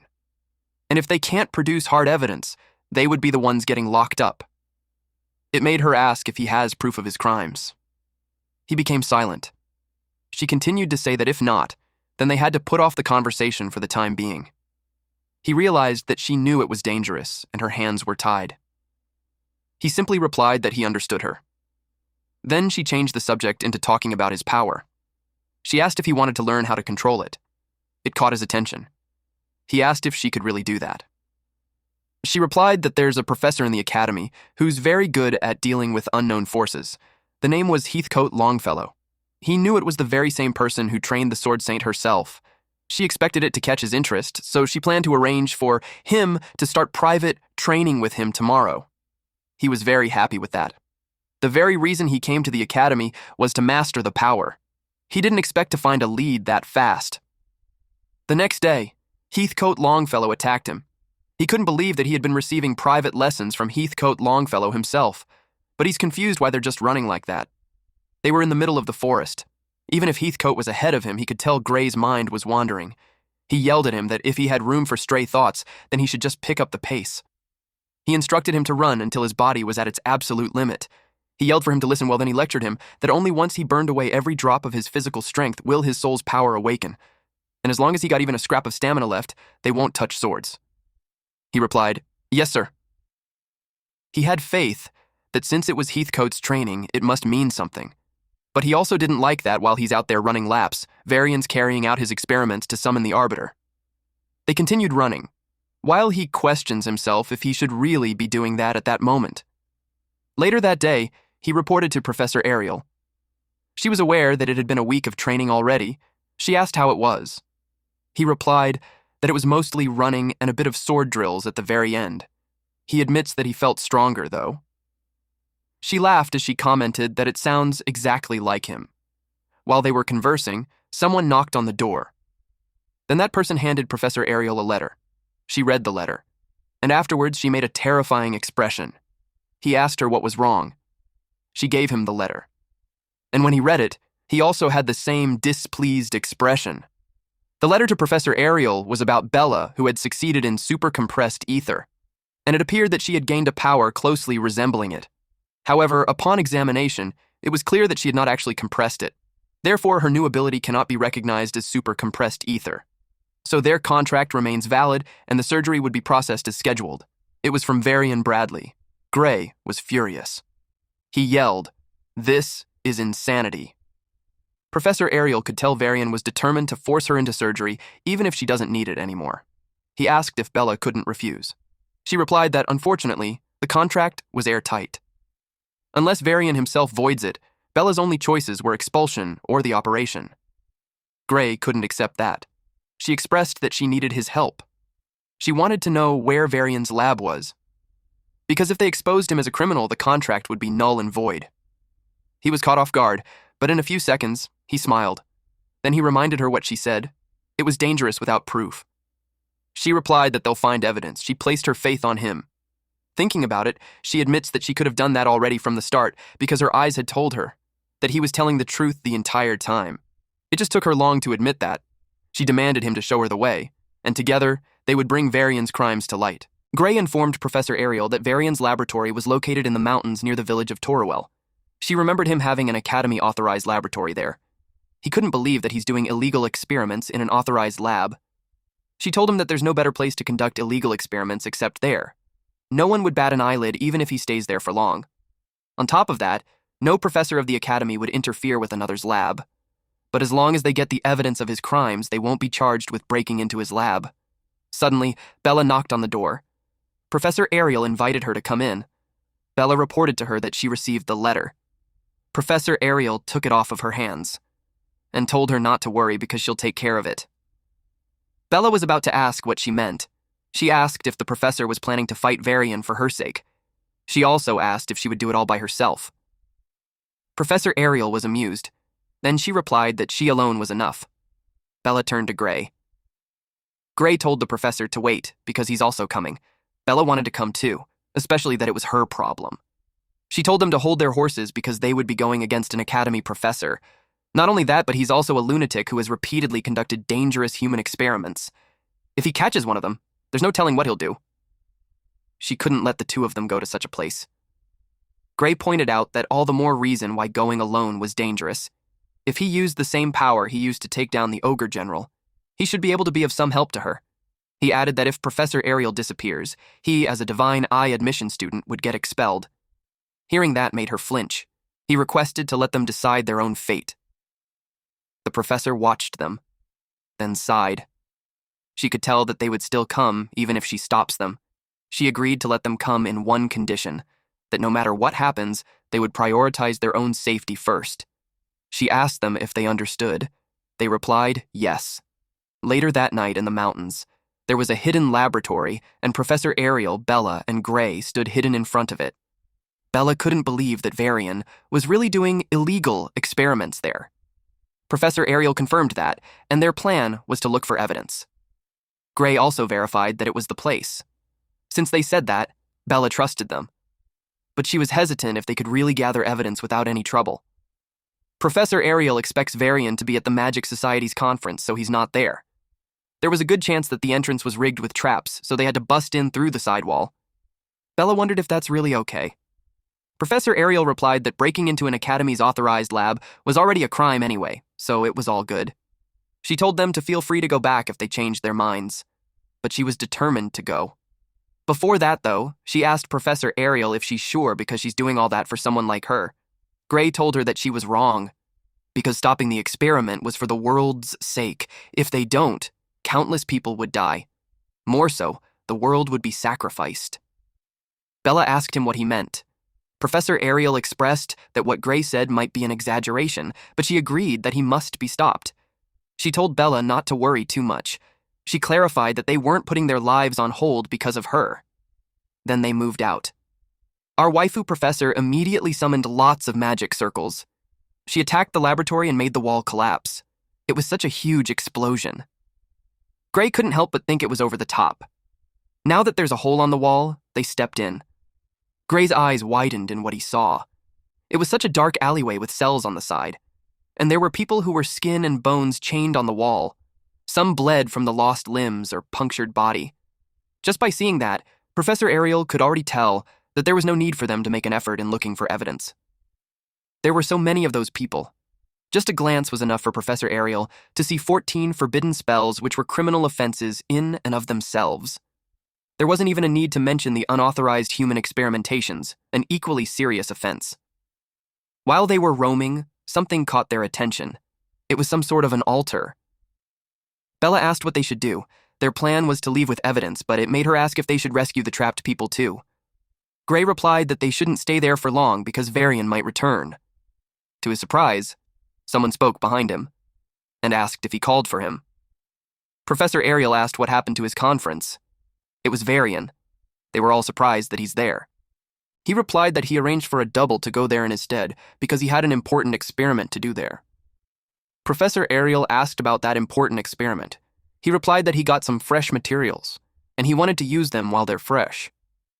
He was talking about the bodies lined up hanging in one of the cells, but he had changed plans. Hearing that sent shivers down their spine. He wanted materials with more potential for magic than the average person anyway. He had no idea how they caught wind of his experiments, but he's certain that they didn't tell anyone that they would be coming there. So if they all suddenly went missing, no one would suspect him. Professor Ariel realized that he was saying that he's going to use them as lab rats. Varian told her to relax, and her sacrifice would push the boundaries of magic itself. And since he can't let them live alive, he'll make sure to use them as best as possible. He was caught off guard when a large fireball almost hit him. It caused a huge explosion. Even Professor Ariel didn't expect it. Bella was the one who attacked. They watched as the smoke disappeared, and saw Varian, amused and unscathed. He expressed that divine eye Ariel still hasn't lost her edge. He didn't expect that a special admission student like Bella would be such an exceptional talent. It made him consider looking at the other divine eye recruits as well. He expressed that he wasn't impressed with Bella's little stunt. An academy student trying to assassinate a professor doesn't make sense. Bella replied that it's better to kill than be killed, though. She missed her chance. Professor Ariel told them that they're pulling back. They already have the evidence, so the academy could handle the rest. But of course, Varian wouldn't just let them away. He released a dark orb with black flame towards them. It almost hit Bella. Fortunately, Professor Ariel blocked it, but Bella got worried for her. Varian told her it's pointless since it was one of the fruits of his research, gluttony flame. It casts fire that devours defensive magic and turns it into fuel. So in theory, it can't be blocked. The downside was that it costs a little rare material to conjure. It had broken through Professor Ariel's magic barrier. She groaned as she activated her eye and puts on an added layer of barrier. It was up as soon as the first one broke, but it cracked as soon as the gluttony flame came in contact with it. She instructed Bella to take the spell memory pouch to Gray. She told him that if Heathcote sees it, he'll know what to do. Bella taps the ground using her staff and created a wider barrier. She was confused about what she was doing and ordered her to hurry up and go. But Bella saw that the professor's barrier was cracking, so she told him to let her handle it. Professor Ariel reminded them of their promise before coming there, which was that when something goes wrong, they should put their lives first. She could tell that Varian's magic was unnatural, so defense spells won't stop it. She told them that she'll buy them some time, but she couldn't finish her sentence because her barrier shattered. She panicked, but Bella assured her that it was fine. Then, Bella's magic clashed with the gluttony flame. She shielded them while saying that his spell wasn't that strong. It just needed a slight different kind of defense magic. Varian couldn't believe it, especially when they were the only ones who knew gluttony flame's counter magic. He asked how she knew about it. She replied that someone taught her a new theory, and with it, the spell was easy. He couldn't believe that. He was furious. He asked who it was. He thought it was a traitor. He told her that if she revealed who it was, he'd give her a clean death. She asked him if he wanted to know who taught her. She smiled at him and replied that it was a secret. She hinted that he was a student from the swordsmanship course.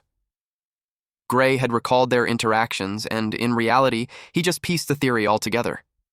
Varian's veins popped out when he thought she didn't answer seriously.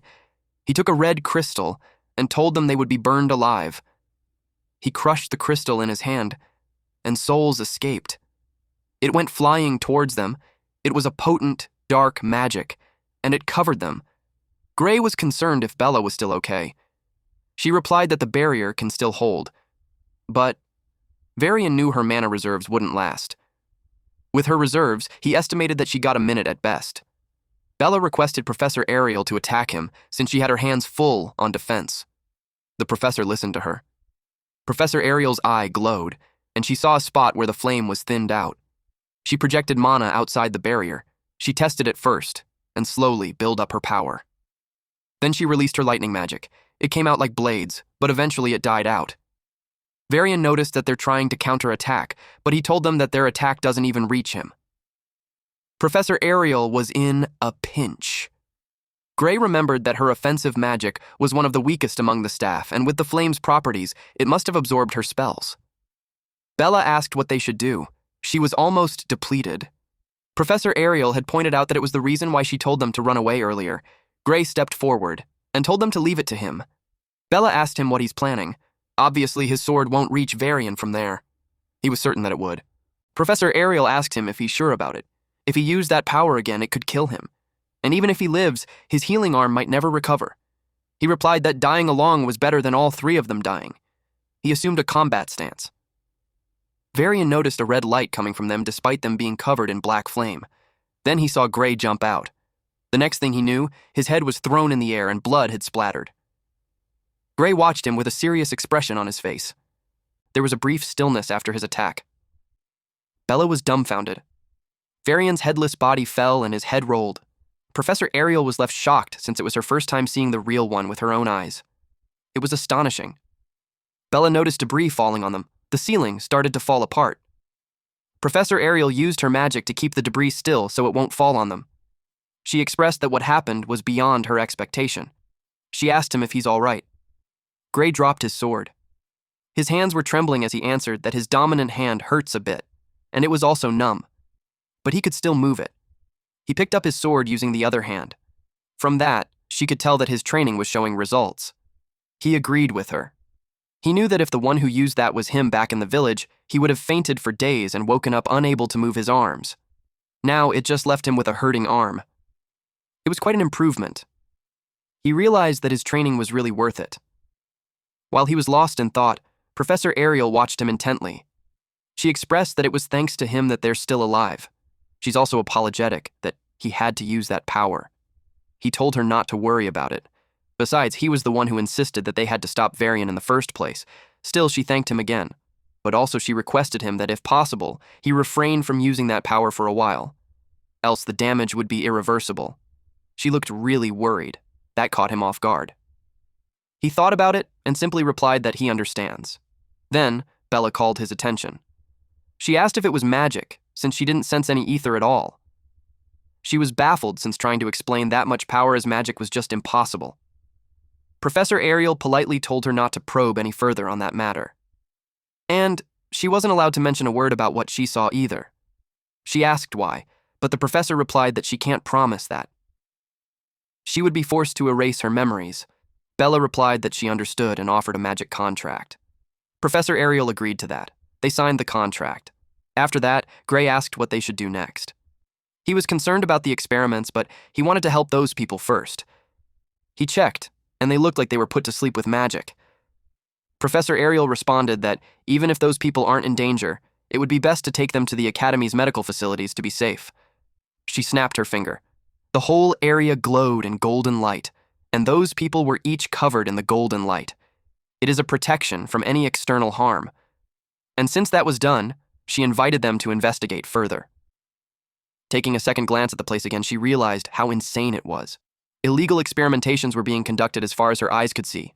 Almost all of them involved the use of human sacrifice to produce magic catalysts, or enhance a human's magical abilities. She doesn't see any experiments relating to the liquidator, so it led her to think that it was held in a different facility. Gray finds it strange. It was where the incident that killed tens of thousands of people took place before he regressed. He wondered how a mere production of a magical catalyst could cause such an accident. Then he remembered that what killed those people in his past world was a miasma that welled from the ground. Professor Ariel saw his expression, so she asked him what was wrong. Bella checked on him too. He suspected that something was under that place. He suggested that there could be hidden passages that lead underground. Professor Ariel looked around. There were bloodstains on the floor, and dirt, but no hidden passages. Until she saw something with her special eye. She approached it. She crouched down and inspected the ground. It was faint, but she could sense traces of short-distance teleportation magic in that area. She guessed that it's a space that can only be accessed with teleportation magic. Based on the traces, the teleportation distance was around 300 meters. She could tell something was there. Gray asked if they could reach it. She revealed that she could use a short-distance teleportation gate as well. She gave it a try. A magic circle appeared on the ground. If there's nothing, the other end of the gate should lead to nothing but earth. The gate opened. They were all surprised at what they saw. It was a wide area with a lot of buildings, almost like a city. No one would ever think that there'd be a big space underneath that facility.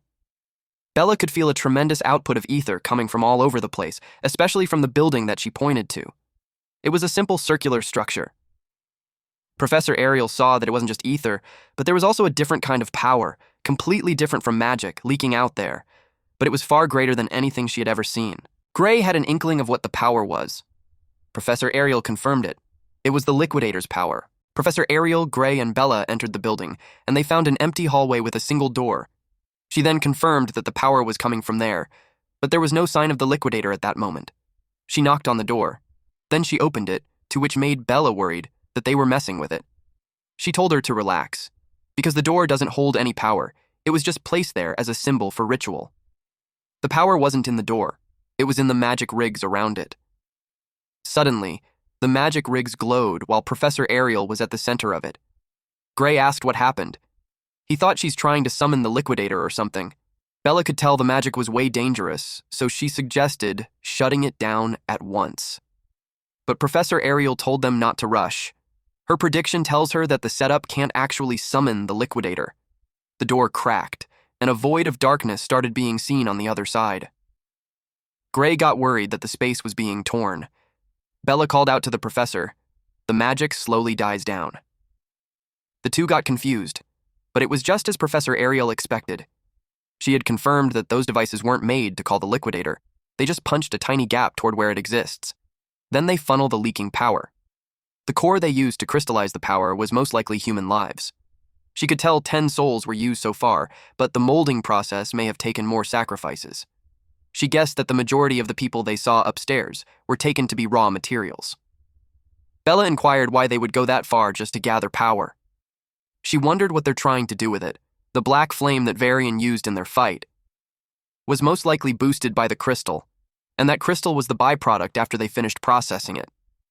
She also knew that the catalyst won't be limited to flames. If they mass-produce the stuff, no one knows exactly what they plan to do with it. The cracks on the door were disappearing. Gray asked if Varian wasn't trying to summon the Liquidator after all, but Professor Ariel had no idea if he didn't try or he just couldn't. She inspected the magic rigs and determined that it was pushed to the limits. It could be that the setup was all they could manage. Bella looked around and deemed that the apparatus were extremely valuable. She had never seen a spatial warp magic that precise and high output. Professor Ariel agreed and revealed that making one of those would cost a nation's budget. But to have 8 of them, a single organization comes to her mind. Bella guessed that it was the Discar Empire, but it wasn't it. They may be the world's biggest country, but they probably don't have the magical research resources to build one of those. Bella inquired who it could be. Professor Ariel thought of an organization whose magical research dwarfs even the Empire. Gray figured out that it would be the World Union Academy. Bella was slightly confused. Professor Ariel told him he was right. There was no other research body that could support that kind of scale and budget. There was a moment of silence between them, until Bella broke it to confirm if the Academy was actually behind it. She hardly believes it because the World Union Academy was supposed to defend the world from threats. Professor Ariel could understand why she doesn't want to believe it, but also she couldn't think of any other group that could pull that off. Gray argues that it doesn't mean that the whole academy was their enemy. He believes that most people there would be on their side, because before his regression, the academy's top forces were the ones on the front lines. Even beyond the subjugation squads, they kept protecting civilians right until the very end. After seeing that future, he can't believe that the academy was humanity's enemy. Professor Ariel pointed out that it was just as he said. Most of the academy probably acts for humanity and wouldn't allow experiments that waste lives. However, the academy has countless researchers as well as facilities. Hardly anyone in the world truly knows the whole picture. And she could tell that whoever was behind Varian had some serious backing. He couldn't have arranged all of that with his authority alone. Bella realized that they couldn't fully trust the academy either. Professor Ariel had watched the academy from the inside for decades. One thing she could say is that it's not an organization that they can blindly trust. Most of the people inside thought they're actually doing what's best for humanity. Even the ones behind the experiments had probably convinced themselves that it was for the greater good. She could only say that the truth was buried in the dark. Gray probed her for any idea on how they could find the mastermind. She looked around but had not found any communication devices in the facility. Not even the Maker's magic residue was left in the rigs. The cover-up was so thorough that finding any would prove difficult. Then she sensed something. A loud explosion happened behind Bella. The roof caves in. It suddenly became chaotic. She inspected it and saw that they also even installed evidence-erasing mechanisms. But they didn't blow up the place the moment Varian died, which led her to the assumption that they were planning to lure the ones snooping around before detonating the place. Bella screamed that it wasn't time for a hypothesis because they had to get out of there quickly. Professor Ariel told her to calm down because it was just magical explosives. She claimed that the World Union Academy's professors weren't weak to be killed by something like that. Professor Ariel created a magic circle and told them not to step out of it. The magic rigs around them also glowed. This has been really a close call. Luckily, they disappeared just right before everything fell apart. Outside the laboratory, it was where they teleported, along with some other people. Everyone who was captured made it out safely. Bella really thought that she'd die. Gray commented that they're too close to the lab to feel comforted. Professor Ariel responded that they had more baggage than she expected, so it slowed teleportation down. But it was worth it, because they were also able to take the magic rigs. Once they show it to the academy, they won't be able to ignore them anymore. The night deepened. And on the next day, they were informed that the survivors were being treated in the academy's medical wing. The one who told them the news was the World Union Academy headmaster, Orodrom Alexandro. He expressed his gratitude to them for stopping Varian's illegal experiments. Then he brought up the topic of the magic rigs. Each one of it is worth more than a national budget. Professor Ariel knew that, and there were 8 of them. She's certain that there was no way he could have gathered that kind of firepower alone. She wondered how he obtained those. He answered that it was stolen goods. They were hijacked mid-transport, and 78 transport agents were wiped out. That was surprising news. Hearing that 78 transport agents of the Academy were dead, she remembered an incident 15 years ago. Alexandro confirmed that the stolen cargo back then carried those magic rigs. Professor Ariel recalled the one responsible for it. He revealed it was Blood Drinker. He assumed she knew him.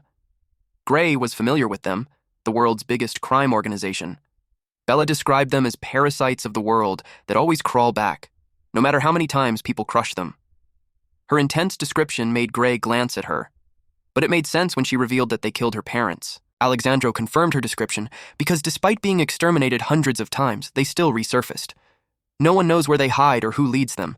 Some say over 10% of all crime-related deaths were their doing. It wouldn't surprise Alexandro if some of their people were already inside the academy. What's worse was that there's no way to tell them apart. Even if there was, the academy wouldn't act on it. That made Gray raise his tone as he asked what he meant. Professor Ariel replied that it's how the academy operates now. Anyone with talent gets a chance to grow stronger no matter their bloodline, race, or gender. Alexandro confirmed that, and added that it also doesn't matter if they're criminals. Bella yelled that it was absurd. She argued that if there were criminals, they should be dealt with. Alexandro agreed, however, the higher-ups don't seem to share that view. She was confused because he was supposed to be the headmaster. He replied that he's nothing more than an underling. He clarified that he's the face of the academy on paper, but the authority he actually held was laughable. He asked them if they truly want to know who's running things.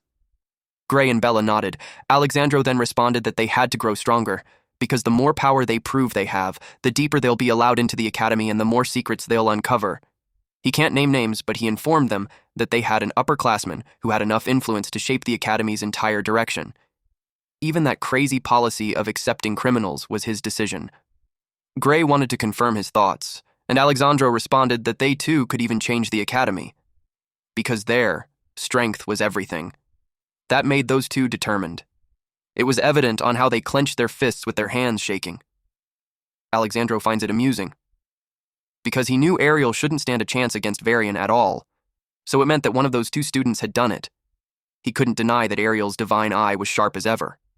He couldn't wait to see what kind of monster she trains. After that, Gray walked the hallway alone. He checked the mark on his arm. As he thought of how power rules the academy, whether they want to take down the liquidator or uncover what's going on behind the scenes, they'll need to focus on getting stronger first. When he looked up, he saw someone, so he excused himself. But to his surprise, the guy kicked him instantly. He blocked it with his forearms, but he was still pushed away. His feet were dragged. Until he found his balance. The person who kicked him commented that he's tougher than expected. Gray asked him what his problem was. The guy was offended by the question. Because it was Gray who was walking around like he owned the place. The guy claimed that a special admission reject like him doesn't belong in the hallway. Gray realized that he's one of those who hate the special slots, but this was the first time someone actually kicked him in the hallway. Gray had to confirm if he's picking a fight. The guy wanted to, but reject number 2 showed up. Gray turned to see who he was talking about, and just like that, the guy left. While the guy walked away, he talked to someone. He apologized to that person and explained that surveillance was tight, so he couldn't get any closer. Then he promised to send someone else there soon. This guy was talking to Varian, and just as we thought, that old traitor is still alive. Professor Ariel asked Gray what happened. He replied that some random student kicked him while saying that a divine eye special admit like him shouldn't even be walking around the academy's halls. Since there were no weapons or injuries, Professor Ariel couldn't officially do anything about that, so she suggested that he chase him down and punch the lights out of him. Gray was surprised to learn that he's allowed to do that. She couldn't technically permit him as his professor, but she reasoned that her eyesight's been getting pretty bad lately, so if something were to happen nearby, she might not notice it. She acted the part to look more convincing. Gray finds that way too suspicious, so he decides to leave the guy alone. He didn't want to cause any more trouble. She thinks it was such a shame. But she was curious if Divine Eye Special admits were disliked that much. He told her that some people made fun of them sometimes, but it was the first time that it had gotten physical. She realized that her students were being mocked. She apologized to him. She felt bad not having more authority in the school. He assured her that there's nothing to worry about. If it weren't for her, he wouldn't even be in the academy. And he was certain that Bella and the others would prove that the Divine Eye program wasn't a mistake. After all, she had good eyes. That left her speechless. It made her blush, and then she thanked him. Bro's Riz is getting effective. Then she told him not to act like it's someone else's problem. Because out of everyone in the Divine Eye group, he was the one she expects the most out of. She believed that Amy White, Leek Muller, Jacob Bloomfield, like the special admits before then, would all become top tier. But the first time she truly believed someone could surpass humanity itself was when she met him. He felt bothered that she compared him to them, but he realized that was a weak mindset. The mastermind behind Varian probably hasn't given up on summoning the Liquidator yet, and even those great people couldn't even scratch that thing. He came back to that timeline to make sure he could defeat it. He remembered what he was told. The fate of the world rests in his hands. After that encounter, the swordsmanship class had a live combat practice. The students paired up according to the list on the board. Gray had to be sharp for this practical training. It was because if he screws up, everyone would start bad-mouthing all the Divine Eye admits again. At the very least, he needs to show he can keep up with the regular students. But he was paired with Leonhard Apius. He's the top of the swordsmanship course. In other words, he's the strongest first-year student. The professor informed them that he matched the students of similar skill level, so they don't have to hold back and to treat it like a real fight. But Gray thought it was a joke. He wondered how he'd end up fighting the top student when he barely got in as a special admit. On top of that, the guy already hates Divine Eyes students. He expected him to be itching to beat him bloody after the incident last year. Someone then caught our MC's attention. Leonhard approached him and expressed that he's glad to be paired with him. Deep inside, since he got to spar with Gray, he felt that becoming top of the class was worth it. In Leon's mind, he trained harder than anyone. He wanted to showcase his swordsmanship to Gray. Gray's mouth twisted when he saw him. Leonhardt's smile was too bright. It made Gray certain that Leonhardt's loving the fact that he finally has the chance to beat him up legally. He stuttered when he replied that he was looking forward to it. Just look at this facial expression, dude. A few moments later, the professor asked if everyone was ready. The match began. Leonhardt attacked at once. Gray blocked him with his sword. He struggled, though. He was pushed back when Leonhardt swung his sword. Leonhardt was focused. He attacked again, and Gray barely evaded it. Then Gray gripped his sword tightly and counterattacked. Leonhardt blocks his sword while acknowledging that he was strong. It was hard to believe that he didn't make it through regular admission. They continuously clashed swords. Gray expected to get wrecked instantly, but he's actually holding up. But still, he couldn't match his raw power even with both his arms. Leonhardt's swordsmanship was insane. It was a proper by-the-book style. He described it as polite swordsmanship, but perfected to a terrifying degree. Even with the experience from his past life and his master's training, he could call Leonhardt a monster for someone in his first life. Their fight captured the attention of the other students. They were impressed how Gray was keeping up with Leonhardt. Leonhardt felt wonderful. He expressed how he could do that all day. But Gray was worried since his stamina can't keep up. If it weren't for Heathcote's training, he'd already be down. He didn't know that Leonhardt was bothered that he still wasn't out of breath. It wasn't obvious that Gray was running out of stamina. Deep inside, Gray felt rushed to end it at once. He remembered the professor saying to fight like it's a real one. He focused and watched him attack. He ducked when the sword was swung at him, and while on the ground, he turned his body using his hand. Leonhardt was caught off guard. When Gray targeted his ankle, Leonhardt was caught off guard with his move. When he saw Gray's expression, he realized that he was treating it like a real life-or-death battle. He gripped his sword tightly. He gave his best because he couldn't afford to lose. After several clashes, eventually, those two ended up pointing their swords on each other's throat. Gray declared it was a daw. He helped him to get up. Leonhardt accepted his hand, but responded that it wasn't quite like that, because he admits that in the last instance, all he could do was swing his sword. On the other hand, Gray could have pierced straight through his heart if he had wished so. It was a mock battle, so he knew Gray was just forced to thrust the sword at his neck. Gray commented that even with all those protective spells, pointing a sword at someone's heart in a mock duel was kind of messed up. Leonhardt concluded that he lost. He thanked him for making him see the difference between real combat and fencing practice. Also, he learned that fighting wasn't just about sword skills. Gray was humble, so he replied that it was a cheat move for swordsmanship class. Leonhardt reminded him that the instructor said to treat it like real combat, so there was no such thing as cheating in real combat. So he had a suggestion, and that was to have another round. Gray didn't seem fond of the idea. He only won because he caught him off guard. If they go at it head-on, he knew there was no way he'd stand a chance. It wasn't about technique anymore. He was aware that the guy's stamina leaves him to the dust. But someone stopped them. The man pointed out that they were in a sword class, and nobody said he's allowed to use anything other than a sword. He also questioned how a special admit loser like him got paired up with the top student. He warned him not to get too cocky just because he has some magic. It wasn't like it was Gray who arranged the matchup. Leonhardt stepped in and replied that the instructor had decided that he's the only one worthy of fighting Gray. He told the guy to butt out. The instructor confirmed what Leonhardt said. He reminded them that he paired students with similar overall strength, and Gray was the only one who could take Leonhardt on. Leonhardt nodded his head in agreement. The instructor proposed to the other student to try facing Gray if he's not satisfied. If he could beat Gray, then he would be Leonhardt's opponent. He agreed. Then he told Gray that he was able to beat the examiner to enter the academy. He didn't want to be lumped by those who barely scraped a pass and a tie, or the ones who couldn't pass at all. Leonhardt realized that this guy was judging Gray by his admission category without even knowing his true strength. He saw his old self in him, but he also thought it would be a good chance to make them recognize Gray's power. More than that, he's annoyed that this guy interrupted his time with Gray. The guy noticed his expression. Leonhardt wanted to judge him with death for that crime.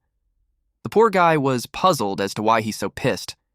Since the guy didn't like the real combat rule, he agreed that they could only use their swords. He asked Gray if he's okay with that. Gray had no clue how strong the guy was, but if he got into the academy through regular exams, he knew it wouldn't be that easy. He could tell he had more stamina and strength than him. Even with his master's brutal training, he couldn't beat years of proper nourishment and conditioning. He expressed that he's not confident in his skills, but it wasn't like he'd get expelled if he lost. The instructor confirmed that he's right. It was just a practice class. But he reminded them not to go easy on each other. After hearing that, Gray agreed. As soon as the signal to begin was given, the guy charged at him. The guy was thrilled to put him into his damn place. Gray blocked the sword. He got slightly confused. He moved his sword and pushed the guy away. The guy was surprised. Gray felt that his hits were light and his powers were nothing special. Of course, this fucker attacked again. Gray wondered if he's holding back. He simply swung his sword. And to their surprise, the guy was hit and he bled. He fell to the opposite side, and the instructor announced that the match was over. Gray got nervous. He asked him if he's okay. He was aiming for his sword, but he actually hit the guy. He was expecting him to dodge. But this guy claimed that it was just a fluke and he was just caught off guard. His face was a mess with tears flowing and blood stains on his nose and cheeks. But since his ego is bigger than his brain, he challenged our MC again. The other students pitied him since it looked painful. The instructor could only sigh. Then he agreed to let them do it until they're satisfied. He charged again. Time passed by. Gray looked fine. He asked the guy if he's okay. The guy could barely open his eyes. His face was already unrecognizable from all the bruises and bumps. His speech was slurred when he replied that he's fine. He still assumed a combat stance. With his condition, the instructor had to tell them to stop. He told one of the students to take him to the infirmary. After that, he announced that the year's representatives would be Gray and Leon Hart. He asked if there were any objections from the class. Gray had no idea what representatives were. The instructor explained that the top first years would take on the second-year champion in the inter-year battle. The first years had lost 35 times in a row, but with Gray there, he had a feeling that in that year, things would be different. Gray was surprised to hear that there have been 35 losses.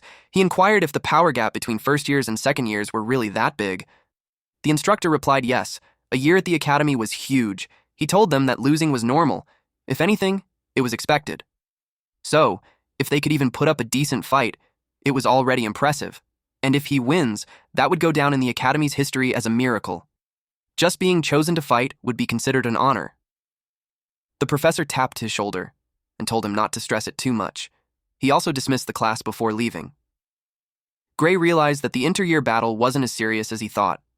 Still, a Divine Eye special student, it was a perfect chance to prove that he could actually fight. He knew that he needed to train hard. Meanwhile, the faculty had a meeting, and last on their agenda was Professor Budra's proposal. Professor Ariel watched him. Professor Budra of the Magic Department proposed Amy White to be expelled. Professor Ariel probed him on why he would suggest that, especially that she's the one managing the Divine Eye students. Professor Budra pointed out that it was the problem. Amy White failed the third year's advancement exam. In spite of that, she got to stay because she's a special admit. Every other student who failed was expelled, so he pointed out that it doesn't look fair to anyone. Headmaster Alexandro was quiet. Professor Ariel pointed out that as she told him before, Amy was progressing steadily toward top-class world-level combat ability. Since the backlash on her body was harsh at the moment, she was unable to display her full power. If that wasn't the case, she would have passed.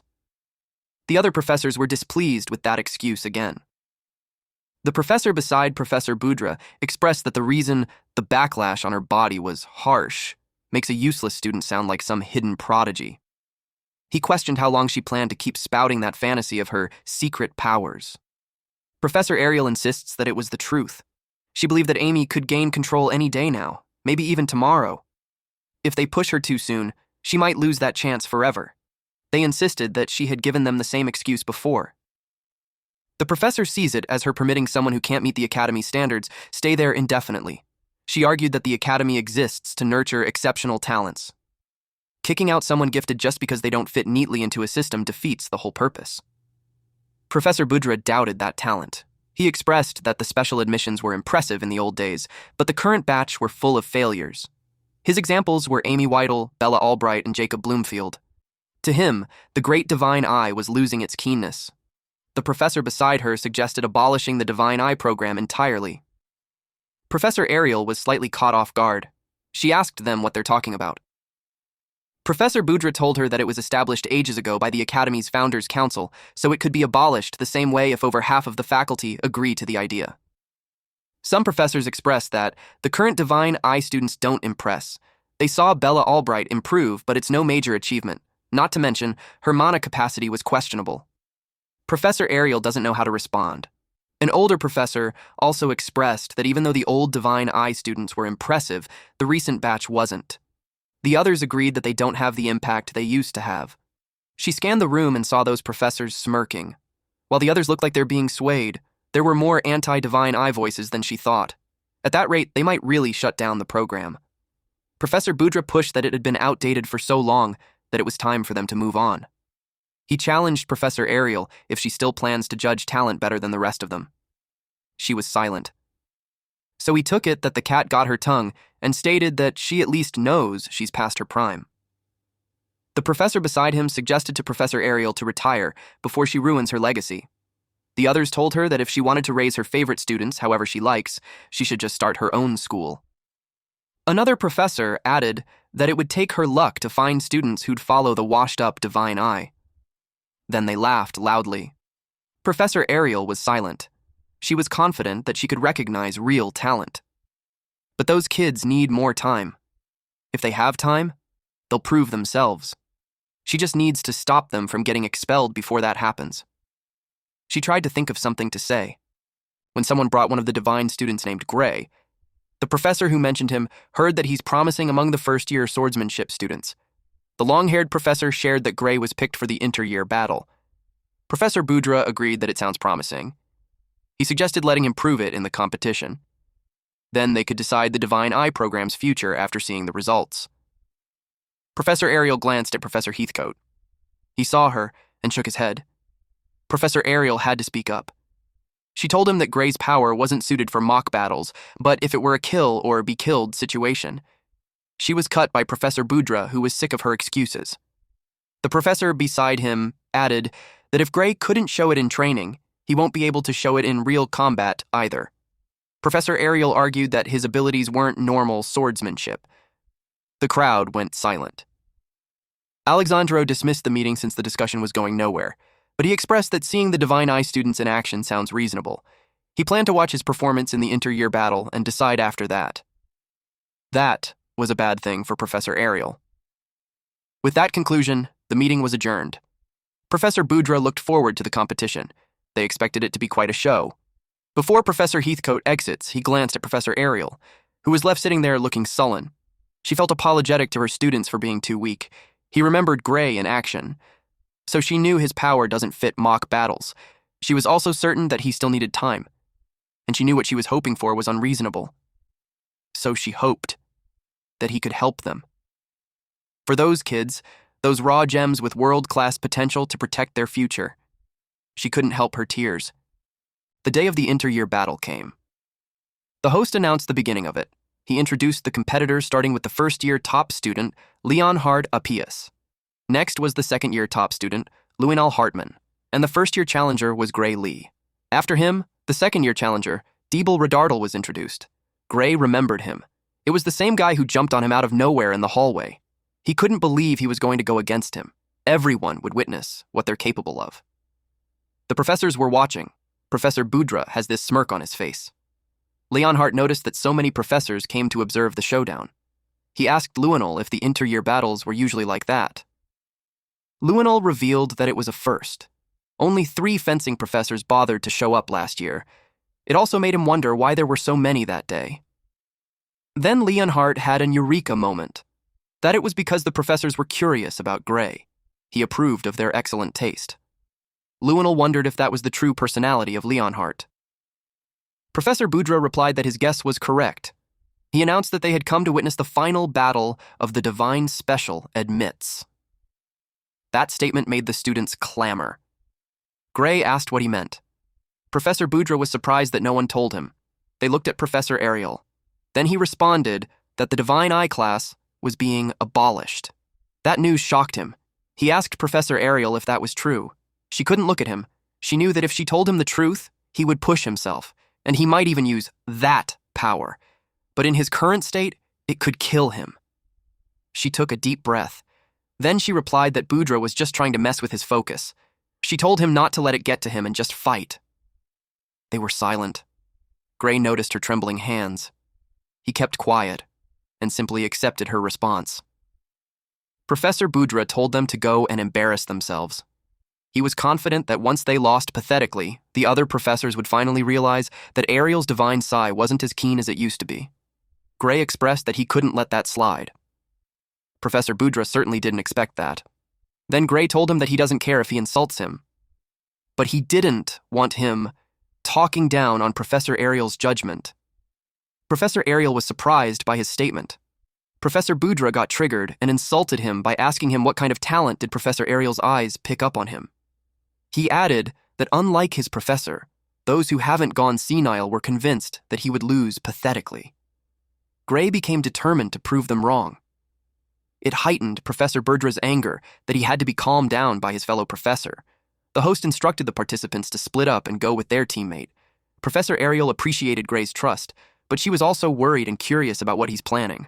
If he was fighting the top student, his practical swordsmanship might have given him a slim chance, but he had been matched with a terrible opponent, which was Deeble Redardal.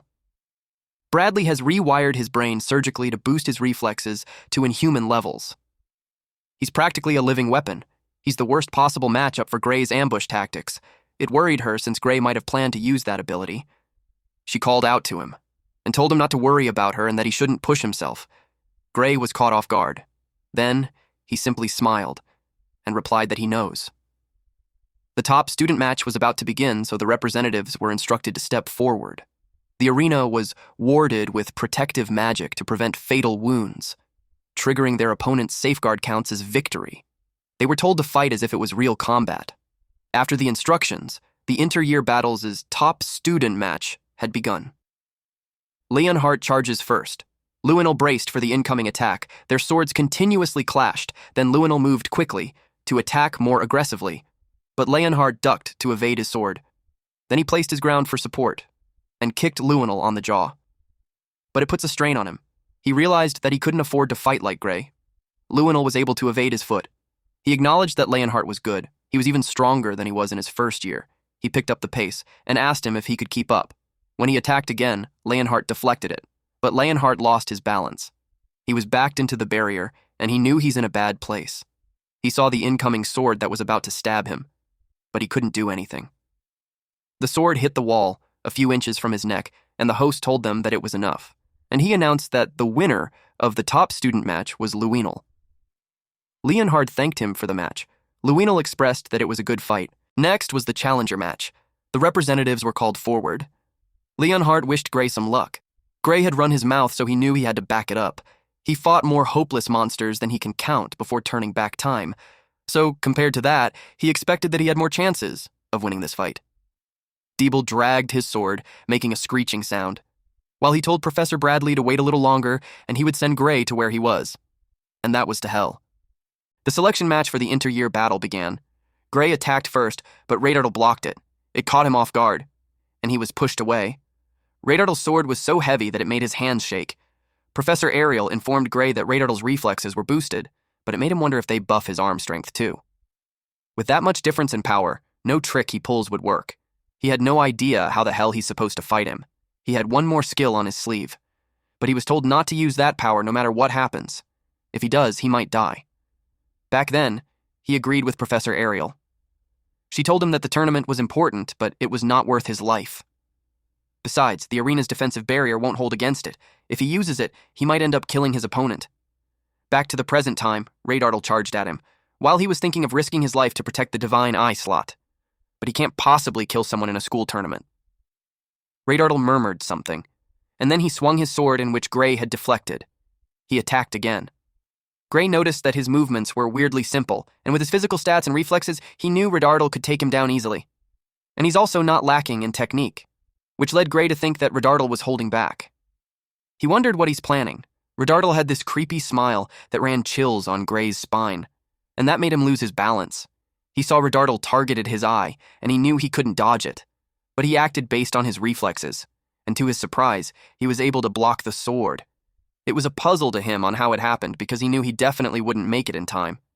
He considered that Radardal weakened his attack on purpose. Professor Ariel jumped from her seat. She saw something through her divine eye. She wondered what kind of ominous power was that. There was a chaotic power in Radardal's chest. She got distracted when she heard Professor Boudra comments that it was such a one-sided match. One of the professors expressed that the second years that year seemed to have a nasty personality. Even though Radartle could end at any time, he keeps on dragging it out. They saw that the Divine Eye student had his hands full just trying to block the second year's attack, and yet he wouldn't surrender. To them, it just proves that Gray wasn't just strong enough. Professor Boudra suggested that the student might actually know that the Divine Eye was about to be abolished, and he's trying to hint it to them. Because at that rate, the whole Divine Eye special slot thing was going to turn into a total mess if they kept on waiting. The other professors laughed out loud and agreed with him. It led them to think that he was such a considerate student who was thinking of the academy. Professor Ariel demanded to stop the fight at once because it's dangerous. Professor Boudra sarcastically asked her what exactly was dangerous when it's just a mock battle. The other professor explained to her that the arena was covered with a powerful protection spell, and any attack that would cause fatal injury would automatically be blocked. Of course, he knew that she knew that, and he just pointed it out to make her look stupid. He added that the students could fight seriously without fear, unless she had some other reason that she wants the battle to be stopped. Gray was having a difficult time at the arena. Professor Ariel raised her tone when she replied that she knew about the protection spell, but she also knew that it won't be enough to safeguard Gray from the power that she saw. But it was too late. While they were having that conversation, an ominous power erupted from the arena. It made her nervous. Radartle had this creepy expression on his face. His sword has a dark aura around it, and the attack that he unleashed was so powerful. Gray was evidently scared and overwhelmed. The attack was so powerful that it extended beyond the arena, and it left the ground sliced an inch away from Gray's foot. It was scary to think he could have been sliced in half like that, and he saw that it even broke through the protective spell. Professor Boudra shrieked as he was almost sliced in half, if not for the barrier. The other professors were shaken. Professor Ariel made sure to let them know that she warned them. She cursed Varian for planting something like that in a student. She quickly unleashed her powers and tried to repair the barrier. She realized that the spectator barrier was too strong, and she couldn't use binding magic. She yelled at the other professors that it is an emergency, and they must disable the barrier immediately and cancel the tournament. She claimed that it wasn't swordsmanship anymore. Professor Boudra and the other professors were too shaken from the incident. She yelled at Gray to run away because stopping the fight from the outside would take time, but he knew that wasn't a viable option. If he turned his back, he'd die instantly, as Radartle was still continuing to attack him. The audience were scared. They screamed loudly when they felt the impact of the attacks. Heathcote knew that the professor's spells would take at least 30 seconds to reach the arena, and that was too slow. They had no other choice. He thinks it was still early to use it, but he trusts that Gray would be able to pull it off. He instructed Gray to think of his body as the sword. He told him not to swing his sword. Instead, he must move his body with that power. Gray was busy evading the attacks. In his head, Heathcote shouldn't just drop that on him out of nowhere. But if the professor says he can do it, then he'll do it. Well, he has to. He focused on thinking that he's a single blade. He just stood there doing that even if there was an incoming attack. The attack had come close to him. Suddenly, it caused an explosion. And Gray appeared behind Radartle, which surprised the guy. Gray started wondering if his enemy had always been that slow. But he realized that wasn't the case. It was because he got faster. From his attack, a black light shone at the center. Gray almost hit Radartle. Radartle had a barrier around his body, but Gray persisted in breaking through it. Eventually, he was successful, and he blasted him towards the ground. He made a hole in the wall when he crashed into it. Professor Boudra's jaw dropped when he broke through the defense barrier. The other professor asked what kind of fight was that. Professor Heathcote asked if the other student was okay. The facilitator hurriedly called for a medical team. Radartle came out of the hole. But they knew that something's not right. Radartle was now exuding this ominous aura around his body. Even his own expression didn't look like he's human anymore. All of them were surprised to see him unharmed. Professor Ariel warned Gray that it wasn't over yet, so he had to stay sharp. He acknowledged what she said, but was still caught off guard. When Radartle attacked him with black power, he could barely dodge it. It was so powerful that it destroyed the ground. Professor Boudra asked what the hell was that, while Professor Ariel checked with the other professors if the barrier had been disengaged already. But they needed 10 more seconds. Gray tried his best to avoid the attack. He watched Radartle carefully. Radartle swung his sword, and those black wind blades were unleashed continuously. And in a blink of an eye, Radartle closed their gap. Gray blocked the sword. But with the attack's speed and strength, he knew that there was no way Radartle was still human. And he's aware that he wasn't normal either. He shoved away the sword. And yet, after all that, Radartle was still unscathed. He was attacked again, and he realized that he was too slow. He was hit, and that made him barf blood. Professor Ariel got worried for him. He knew that he'd be done for if he didn't hit back. He wanted more power. Those thoughts consumed him. His eyes changed. And, in one swift move, he cuts off both arms of Radartle. And that made Radartle scream from pain. Blood splurts everywhere, and then Radartle fell to his knees while black mist came out from the cut-off area. The professor's jaws dropped.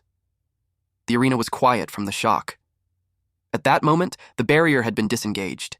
Immediately, all the professors jumped down. Professor Ariel was ahead of them. They chained Radartle right away. Gray was already out of breath. Unexpectedly, he felt a pang of pain, and blood splurts from different parts of his body. He fell face down on the ground, his body trembling. Professor Ariel rushed to heal him while asking if he's all right. Then 3 more professors went to their side. She instructed them to quickly cast healing magic on him. Gray was barely conscious. She watched his breathing carefully. After a few moments, she was relieved. She noticed a shadow was casted on her, and when she looked up, Gray was already well and standing. He thanked her. They were all shocked that he's already okay. The other professor confirmed if he's already okay. Gray asked Professor Ariel how it looks. She checked, using her divine eye, and she couldn't believe it.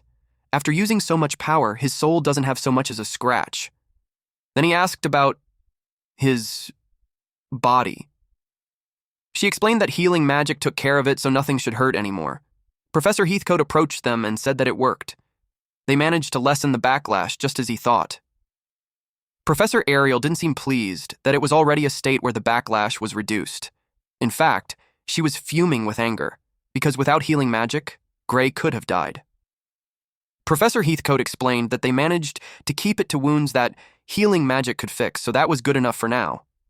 He added that he also wanted Gray to withstand the recoil on his own someday, but that would take some time. Professor Ariel simply glared at him. Gray realized that the insane training was for that. A lot of things went off the script. Some professors took care of the barrier in the arena, while the medic secured Radartle in a stretcher. Professor Ariel wanted to confirm who won the match. The facilitator explained that Radartle's protective barrier was activated by Gray's attack. Therefore, the winner of the selection match was the first year's representative, Gray. The students cheered. They couldn't believe that he beat a second year and he was from Divine Class 2. With that, Professor Heathcote claimed that the Divine Eye student had finally ended the first year's 35-loss streak. But, if he was being honest, the win-loss record doesn't even matter anymore. After watching that fight, no one could really say that Ariel's Divine Eye was wrong. Alexandro admits that after seeing the match, they had no choice but to say that she was right. Now, no one was going to support the proposal to abolish the Divine Eye special class. One professor added that they should be ashamed that they even considered abolishing it. They had almost expelled a student of such talent. Gray was busy talking to other professors. Professor Ariel gripped her arm tightly to contain her emotions. She was so relieved and thankful to him. Another professor agreed and suggested that those who pushed for abolishing the Divine Eye program should reflect on their own responsibility. Everyone looked at Professor Boudra. Him and 2 other professors were put in the spotlight. They were speechless, and they sweated profusely. Professor Boudra made an excuse that he had other preparations to handle and scurried away. His lackeys followed behind. The other professors laughed at them when they escaped.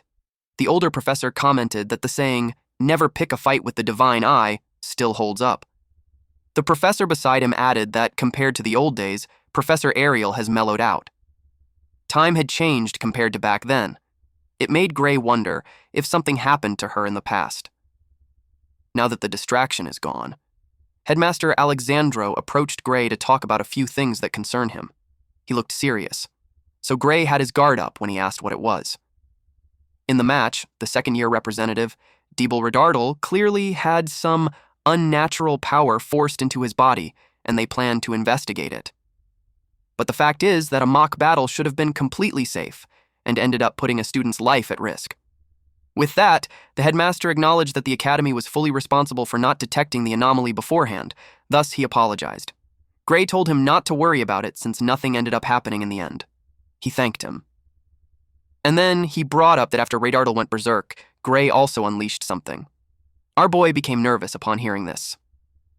Alexandro knew it wasn't magic, it was something far stranger, a type of power modern magic theory can't even begin to analyze. So he wanted to know what that power actually was. Gray had no idea what to say. He can't bring up anything before the regression, not when he doesn't know where the Liquidator's mastermind was hiding. He simply replied that he had no idea. Alexandro doubted that he didn't know when he used it himself. He told him that he didn't know he had something like that in him, that it was just Professor Ariel who was the one who noticed it and explained. But Professor Ariel knew that it was a lie.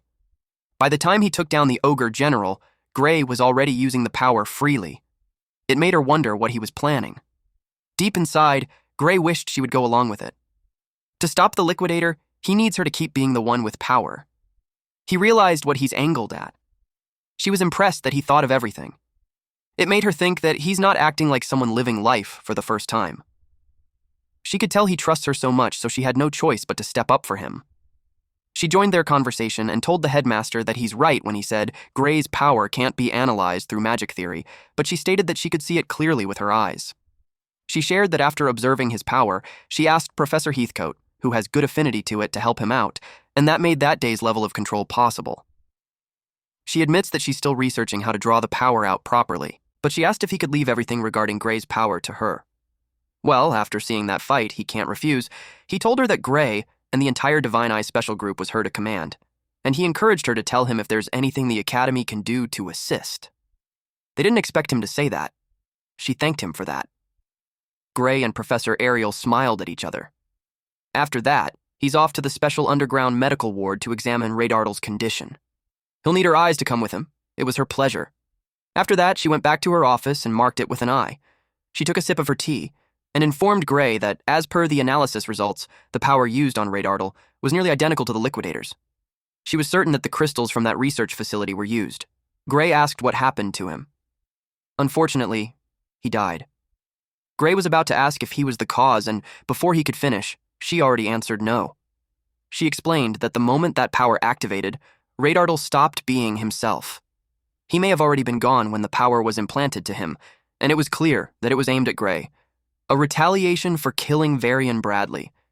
It made Gray sullen, and he also realized that if Radartle was tampered with after Variad died, it could just mean that it was the doing of a third party. She also could tell that there was a bigger fish hiding behind all this. She planned to keep digging the connections, but it's going to take time. Her intuition tells her that deeper parts of the Academy were involved. He understood and told her to just tell him if he could help with anything. She sincerely thanked him. She also noticed that he learned how to use his power without damaging his own soul. He agreed with her, but the recoil on his body this time was worse than before. Her silence made him confused. Then, she informed him that Heathcote deemed that it's time for his training to the next stage. That made him so happy. He asked if that was really true. She replied yes. She smiled and declared that he'll be able to learn how to control that power way better than he can now. An armor stands under the open sky. The swordsman stands alone at the center, surrounded by motionless armored training dummies. That swordsman was Gray. Professor Heathcote, who was a distance away, brought up that the training method was dangerous and painful. He informed him that if he's willing to take more time, there are other safer options. He asked him if he's sure about it already. Gray simply replied yes. With that, they get started. Gray closed his eyes and focused. He imagined himself as a single blade. He tried to remember the situation from back then. A black mist wrapped around his sword, and it eventually turned into a red energy, and his body was covered with that energy. With that, he was ready to begin. Gray swings his sword in a single motion, red energy tearing through the armored dummies as they shatter apart. The red slash rips through the dummies, sending debris flying through the air. He dashes around the field, slashing in every direction, and more dummies are torn apart. Gray bursts out from the center after the rampage, while the destruction he caused is left behind. The professors were surprised at how fast he was. They couldn't believe but admire him. Professor Heathcote's brows furrowed. Gray tackled the other side of the training ground, but as soon as he started again, blood splurts out from different parts of his body. He glanced behind him and swung his sword at those armors behind him. He staggered and fell face down. The professors wearing white robes on the side immediately activated recovery magic. Green mist covered Gray's body. He was still unconscious. But a few moments after, the wounds had healed, and he was able to get up. He thanked all of them. Professor Heathcote told him that he had made good progress. He was able to hold it longer than last time. He believed that with more repetitions, his body should gradually learn how to endure the backlash. Gray expressed that he wasn't able to notice it back then since he was so focused, but now he knows that using that power hurts a lot. Professor Heathcote approaches him while telling him that pain and suffering means he's pushing past his limits.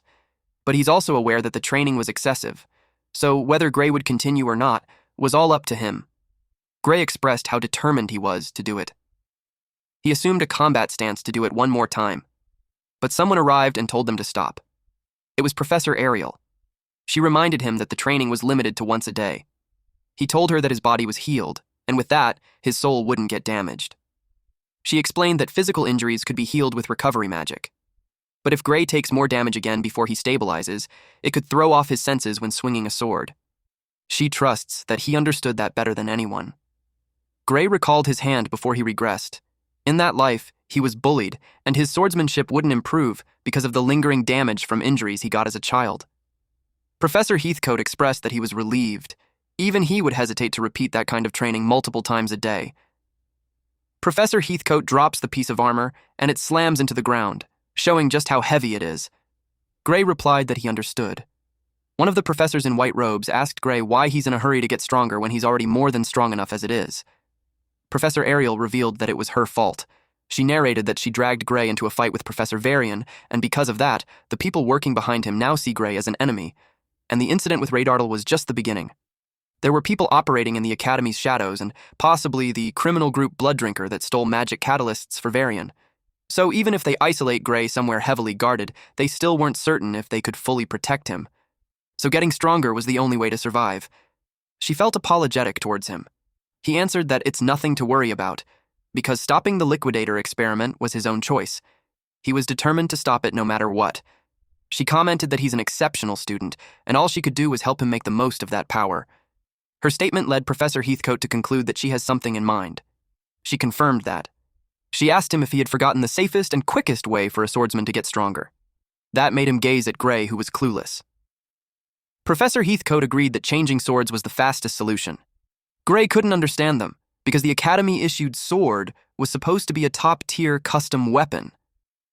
Professor Ariel answered that it's normally good enough for a first year, but unfortunately, it can't withstand Gray's power. He agreed with her. She pointed out that no ordinary weapon could handle that force, so she planned to take him to her vault. Professor Heathcote couldn't believe that she's planning to give him one of the weapons in there. He had to remind her that Gray was still a student. She told her that it's fine. She inserted and turned the key into the air, causing a glow of light to form a shape. While she was saying that Gray had earned the right, it was evident that Gray was shocked at what he was seeing. A rift had formed, and she told him to come with her. Gray was the last to enter. His eyes widened at what he saw. Piles of gold and treasures were scattered everywhere. They walked through the hallway toward the sword section. As the two professors continued ahead, Gray remained frozen in place, staring in awe. Eventually, they reached the sword section to find something that would suit him. He was immediately overwhelmed by the sheer number of weapons before him. He remarked that no matter where he looked, every sword seemed dangerous. Professor Heathcote proudly replied that there was no sword collection in the world as extensive as this one. Professor Ariel understood how difficult the choice was with so many options. Ideally, she wanted him to test each sword using his full strength, but because of the nature of his power, they could only test one per day. In the end, she decided to narrow it down and try a few, one at a time. She started with the sharpest sword available. Gray commented that it felt quite heavy. She agreed, but assured him that it cut extremely well. She brought out a log for him to test it on. He got into position. He shifted his weight into his fist, raised the sword, and struck downward. The impact cracked the floor beneath him. It was a clean, powerful slash that split the log in two. Gray stared in amazement. Professor Ariel remarked that while the sword was incredibly powerful, it was a bit too heavy for practical combat. Professor Heathcote agreed, adding that no matter how sharp a blade was, it meant nothing if Gray couldn't land a hit. Still, there was no harm in having it. Against large, sturdy, slow-moving enemies, like divine beasts or even structures, it would be extremely useful. She also mentioned that she would give him a magic storage pouch so he wouldn't have to carry it around and risk it getting in the way, as long as it remained stored inside. Gray realized that this wasn't a sword he could casually lend to someone else. She replied that it was better than letting it gather dust. She would rather see it in the hands of someone capable of using it. She then asked him something. When he had faced Varian, the one behind the summoning of the Liquidator, could he truly say he wouldn't regret not having this sword? The question made him pause. He remembered the despair of his past life, when he believed his presence made no difference at all, even after training harder than anyone else. His expression hardened as he thanked her sincerely for lending him the sword. Professor Heathcote then advised him not to show the sword to others unless he fully intended to use it. Gray asked why. Heathcote explained that its market value was at least 10 billion, or no less than 10,000 gold coins. Gray's eyes widened, his jaw dropping in shock. He immediately told Professor Ariel that he couldn't accept something so expensive, but she calmly replied that she didn't accept returns. She clarified that she wasn't lending him the sword, she was giving it to him. She knew he would hesitate to use it if it were only borrowed. At first, he thought she was joking, but she made it clear she wasn't. If protecting her Divine Eye's admission cost only 10 billion, she would pay it gladly. She said the sword was simply a late reward for what he had done. He tried to argue. She cut him off, asking whether he truly believed her Divine Eye's admission wasn't worth a mere 10 billion. Intimidated, he quickly answered, "No, ma'am." He thanked her again and promised to take good care of the sword. That response made her smile. After that, she began searching for something more ordinary, something he could rely on in regular battles. Gray admitted that he never expected her treasury to be this impressive. Professor Heathcote replied confidently, "Of course. After all, no one in the world possessed an eye as keen as Ariel's Divine Eye. With it, she could earn as much wealth as she wanted." She called Heathcote over and asked which sword he thought would be the best fit. He scanned the room. Then he pointed out a sword. Gray asked for permission to try it, and she allowed him. He swung it once. Then he swung again. He continued, linking the strikes together with his footwork. He couldn't say that it was bad. It was a well-crafted sword, but something felt off. He wondered if it was simply because he wasn't used to it yet. Professor Heathcote noticed immediately that it didn't suit him. He moved on and selected another sword. This one had been created for experimentation, but Heathcote felt it might be a better match. He stopped beside the blade he had in mind. Gray froze in awe the moment he saw it. The sword had a clean silver blade, glowing blue patterns running down its center, and it radiated a calm yet razor-sharp aura. Elegant, but undeniably powerful. Gray asked what that sword was. Professor Heathcote encouraged him to hold it. He was surprised by how light it felt, but it had no edge. He explained that the sword was designed for experimentation with new technology, not actual combat. It might be an unsharpened slab of steel, but it was extremely durable. In his opinion, it was a good match for Gray. Gray asked if that meant he didn't need a sword with an edge because of the power he possessed. Professor Heathcote replied yes. He doubted that any sword, no matter how powerful, could truly withstand Gray's strength. And if Gray continued to grow stronger, even the swords in this treasury might eventually do nothing more than slow him down. If that was the future awaiting him, one where he no longer relied on a blade's edge to fight, then a sword like this, held in his hand, might be perfect for him. Professor Heathcote tried the sword himself. He swung it against a metal log. The log was left dented on all sides. Gray's jaw dropped at the sight, but Professor Ariel looked unimpressed. She knew Heathcote was just showing off. Personally, she believed Gray was still better off wielding a proper sword, but she also saw no harm in letting him try different options. She asked Gray if there were other weapons he wanted to test. She even offered to show him other sections if he wanted to try something besides swords. Even so, with the sheer number of swords in front of him, Gray just wanted to try them out. One in particular caught his eye, the one with the red blade. It looked much lighter and stronger than the first sword. He said he wanted to try that one and started walking toward it. But a sword along the way made him stop. He felt a familiar sensation coming from it. He asked Professor Ariel about that sword.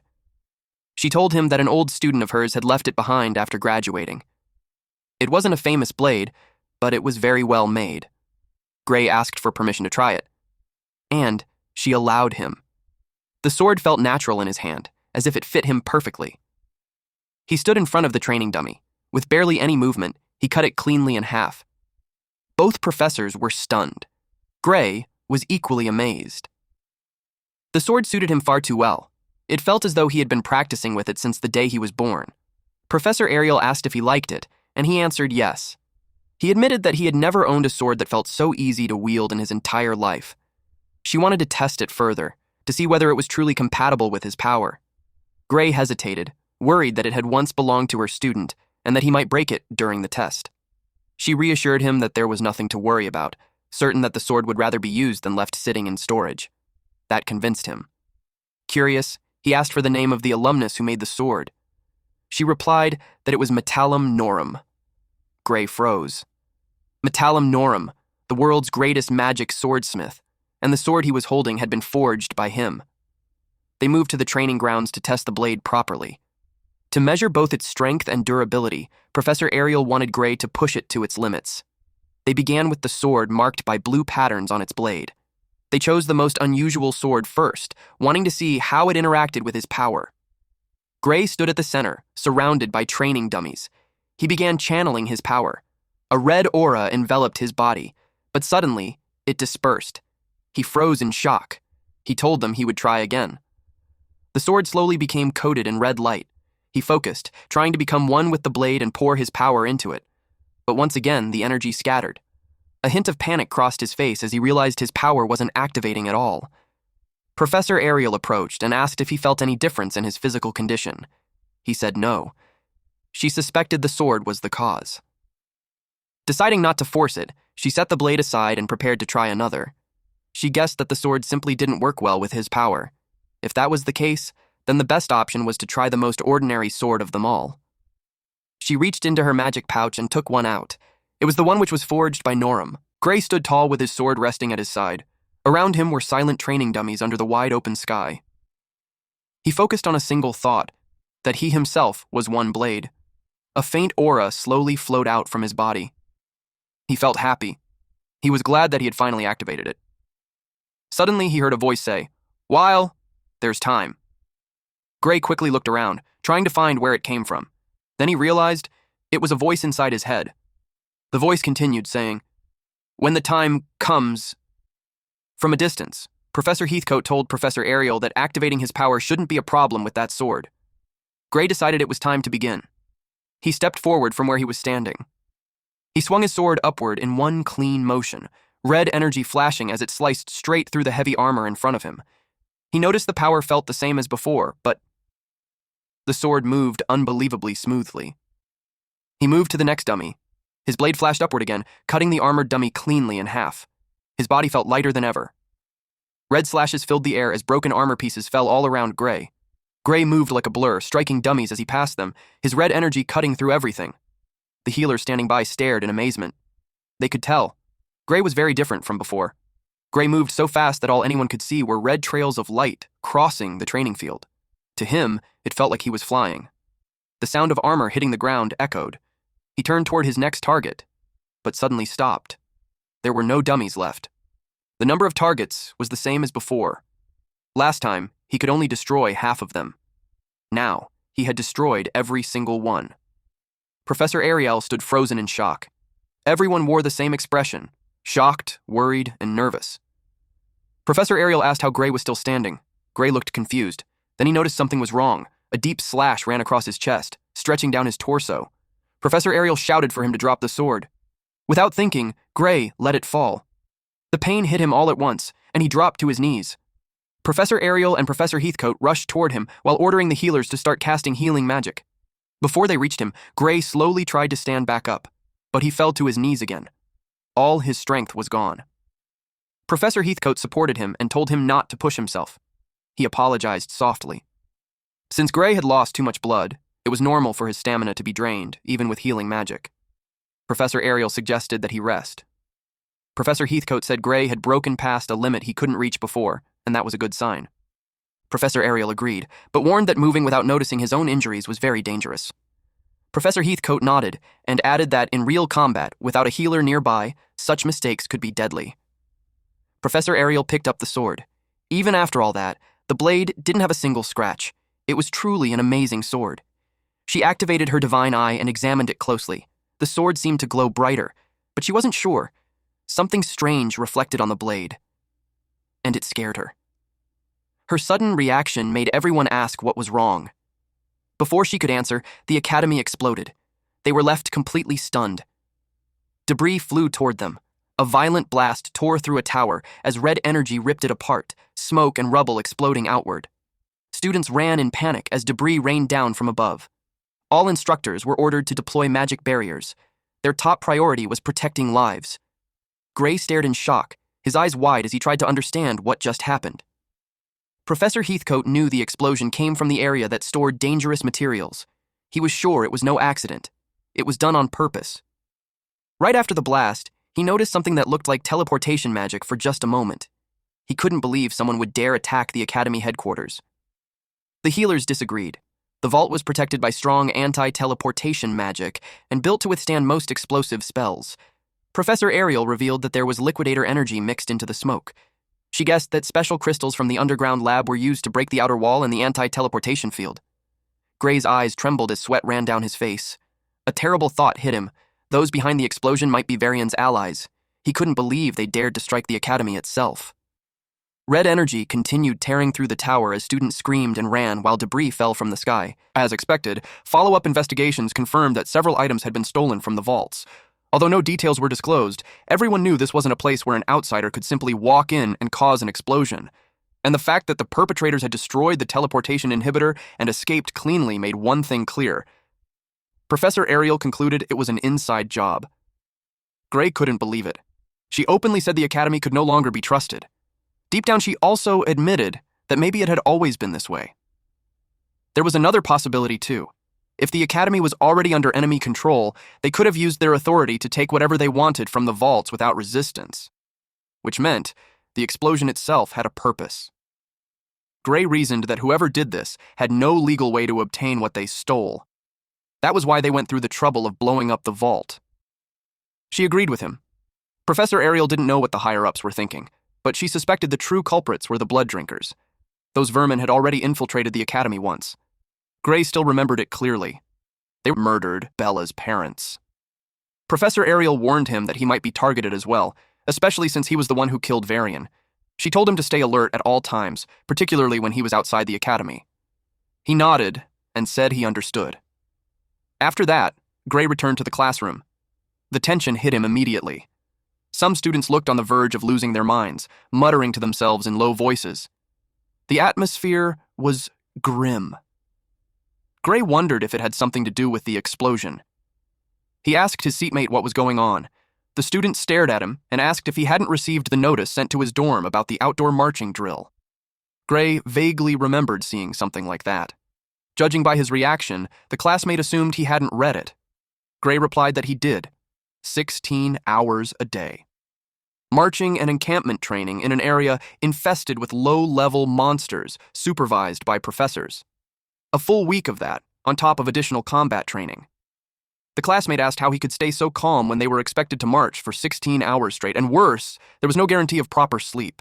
Apparently more than half of the first-year students dropped out every year because of this drill. Gray was genuinely puzzled. He told him that on real battle marches, soldiers never knew when an enemy might strike. At least this drill had a set time limit. To him, that already sounded generous. Back when he trained with the Liquidator Subjugation Squad, there were no limits at all. They were thrown into the mountains without warning and forced to march through monster-infested forests for an entire week. Some of them nearly died after being ambushed during training. Compared to that, this drill had professors escorting them. Situations like that shouldn't happen. The classmate was left speechless. Even drills that brutal hadn't shaken Gray. Gray could only respond with an awkward laugh. Still, seeing how terrified everyone looked, he couldn't shake the feeling that something dangerous was lurking beneath the surface. He knew better than to let his guard down. The day of the annual outdoor marching drill for first-year students finally arrived. Professor Heathcote warned them up front that it would be harsh. Most students who failed to complete it never made it to their second year. He urged everyone to endure, unless they wanted to end their academy life right there. They were transported to a beautiful island. Gray immediately recognized it as the edge of the Wintel continent. If his memory served him right, it was almost completely uninhabited. He couldn't help but wonder why no one lived there. Then, the march began. They crossed vast open plains. After that, they entered the forest. The professors led them into a narrow, overgrown path. One student hesitated and pointed out that it looked like the wrong way. Professor Hearthcote calmly replied that he knew. That only confused them further. He then explained that it wouldn't be a march if they took a proper path. Their expressions said everything. They already dreaded what was coming. But they followed anyway. A student complained about how much longer they had to walk. Professor Hearthcote snapped back that only 8 hours had passed since the march began. They were barely halfway through the day. Panic spread instantly. Faces drained of color. Eyes went unfocused. Sweat poured as students froze or stumbled in fear. They couldn't believe it. Halfway, and it was only the first day. Professor Hearthcote told them they would be fine. Their bodies would adapt as they kept moving. The hardest part was only at the beginning. Soon enough, they'd be walking without even thinking about it. They knew he was lying. Amid the dread, someone stood out. Leonhardt. He didn't look tired at all, as expected of the top student in the swordsmanship course. What they didn't know was that Leonhardt was watching someone else. Gray. From the very start, Gray hadn't slowed down once. A female student muttered that she was exhausted. Then she felt something move. A spider monster leaped from the trees. Before it could reach her, a dagger flew through the air and pinned it to a tree. Gray. She quickly thanked him. Gray warned her to stay alert. Some of the insects here were poisonous. Leonhardt narrowed his eyes. Gray wasn't just walking. He was constantly scanning his surroundings, prepared for any sudden attack. Leonhardt couldn't find a single opening in his movements. To march for 8 hours straight and still maintain that level of readiness? Leonhardt couldn't help but wonder what kind of training it took to reach that point. As for our MC, his stamina was still holding up. His past training, before regressing, was paying off. Just being able to get a proper night's sleep already made this far easier than the hell he once endured. But that wasn't what worried him most.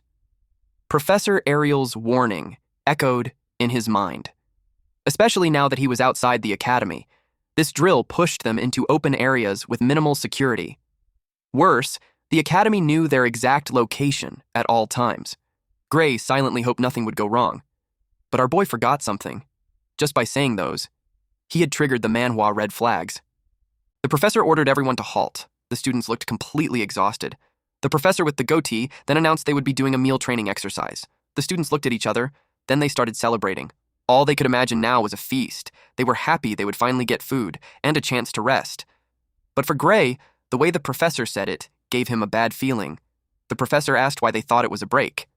He explained that during a march, if they wanted to eat, they had to cook the food themselves. The students were stunned. He divided them into squads so their strength would be balanced as much as possible. Everyone still looked tired and miserable. The professor continued, explaining that each squad would take a set of cooking tools and start preparing their own meals. He brought out the announcement board and the supplies. Squad C had Leon as the leader, with Plus, Regis, and Bias. Squad D had Gray as the leader, with Bask, Rumia, and Venus. Gray wondered if it was really okay for him to be the leader. He felt like no one would want to listen to the special Divine Eye slot guy. Then he heard someone say they were in his squad. It made him nervous. The pink-haired guy reached out his hand and said it was nice to meet him. The girl beside him smiled, while the last guy just looked calm and uninterested. Gray was surprised they were much more relaxed than he expected. Honestly, he thought they would complain about taking orders from someone who didn't even pass the regular exam. He asked if they were really okay with him being the leader. The calm guy asked what he was talking about. Then he said that after seeing the inter-year match, there was no way anyone would want someone else as leader. The girl agreed and said Gray was clearly the most reliable one. They carried the gear over and asked him what he wanted them to do. Gray was surprised by the big change in their attitude. The match had clearly left a strong impression. He tightened his resolve. He realized the academy was all about merit. One of the students then told the professor there was no food in the equipment supplies he gave them. All they received was a pot and a fire starter. The professor replied that in a real march, they might not even have food, let alone cooking tools, so having a pot was already generous. The students all turned pale. Someone stepped forward. It was Leonhardt. Politely, he said that in modern field operations, logistics supported by magic storage should exist. It was hard to imagine a long march without even bringing food. The professor agreed that Leonhardt was correct, but that only applied when the march was planned in advance. In sudden emergencies during mid-battle camps, or if the supply officer died, it was entirely possible they would be forced into a long field march with no preparation.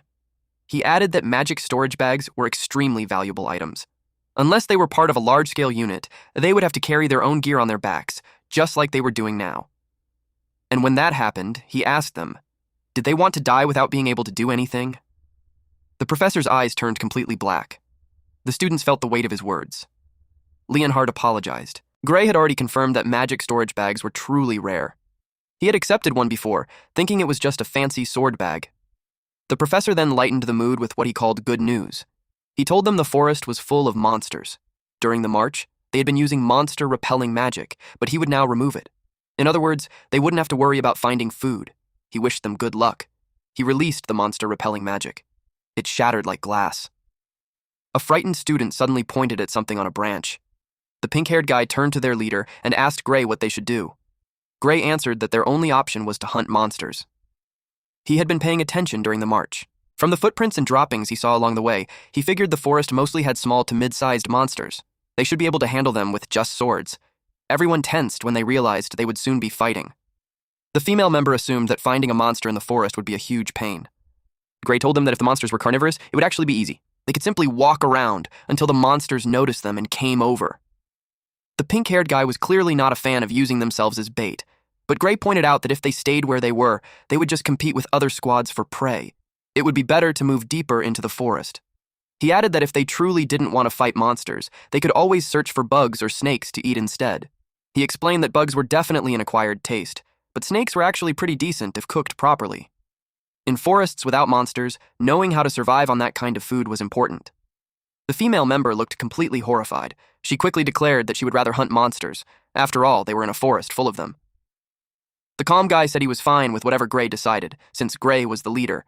The pink-haired guy also said he trusted him. They started walking around, inspecting the trunk of a nearby tree. And the ground. Gray suddenly sensed something coming.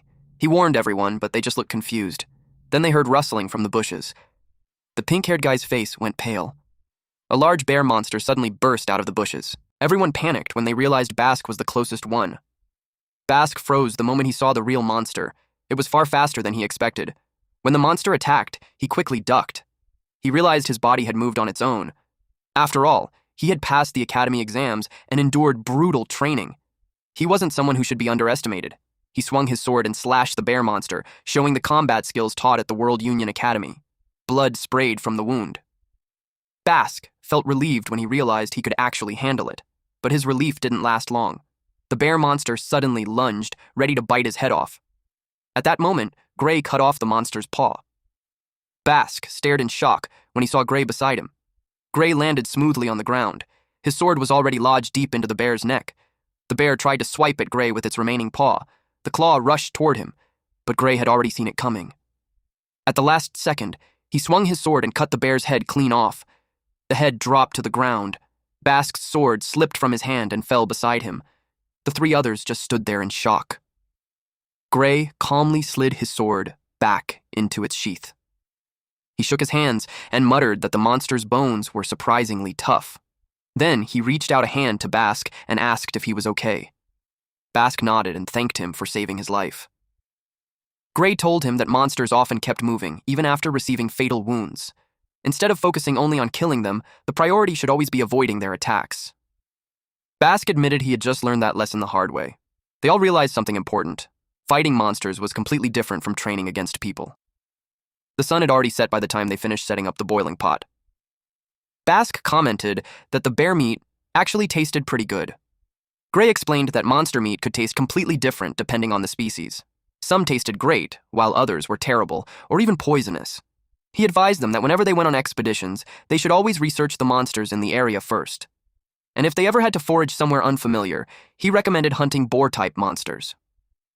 Those monsters usually didn't carry much poison, and their meat was fairly decent. The girl in their squad remarked that Gray really knew his stuff. She asked if he had trained in survival skills too, not just swordsmanship. Gray simply replied that he had studied a little before, but deep down, he would rather not remember the experiences that taught him those lessons. Even so, he admitted he wasn't that knowledgeable. Bask immediately said it definitely didn't seem that way. Out of nowhere, a group of students approached them. They asked if Gray's squad had any extra food they could share. They looked embarrassed as they admitted their own hunt hadn't gone well. Gray turned to his teammates and asked if they minded sharing. After all, they had enough food to feed the entire class. Gray was about to hand the food over, The students looked incredibly grateful, but before they could take it, their professor suddenly interrupted. He announced that food transfers between squads were strictly prohibited. If they wanted to eat, they had to gather their own food. The students looked horrified, but all they could do was respond with a quiet, yes. Gray and his team watched as they walked away, looking completely dejected. The next day, they set out again. By sunset, the professor ordered everyone to halt. They would camp there for the night.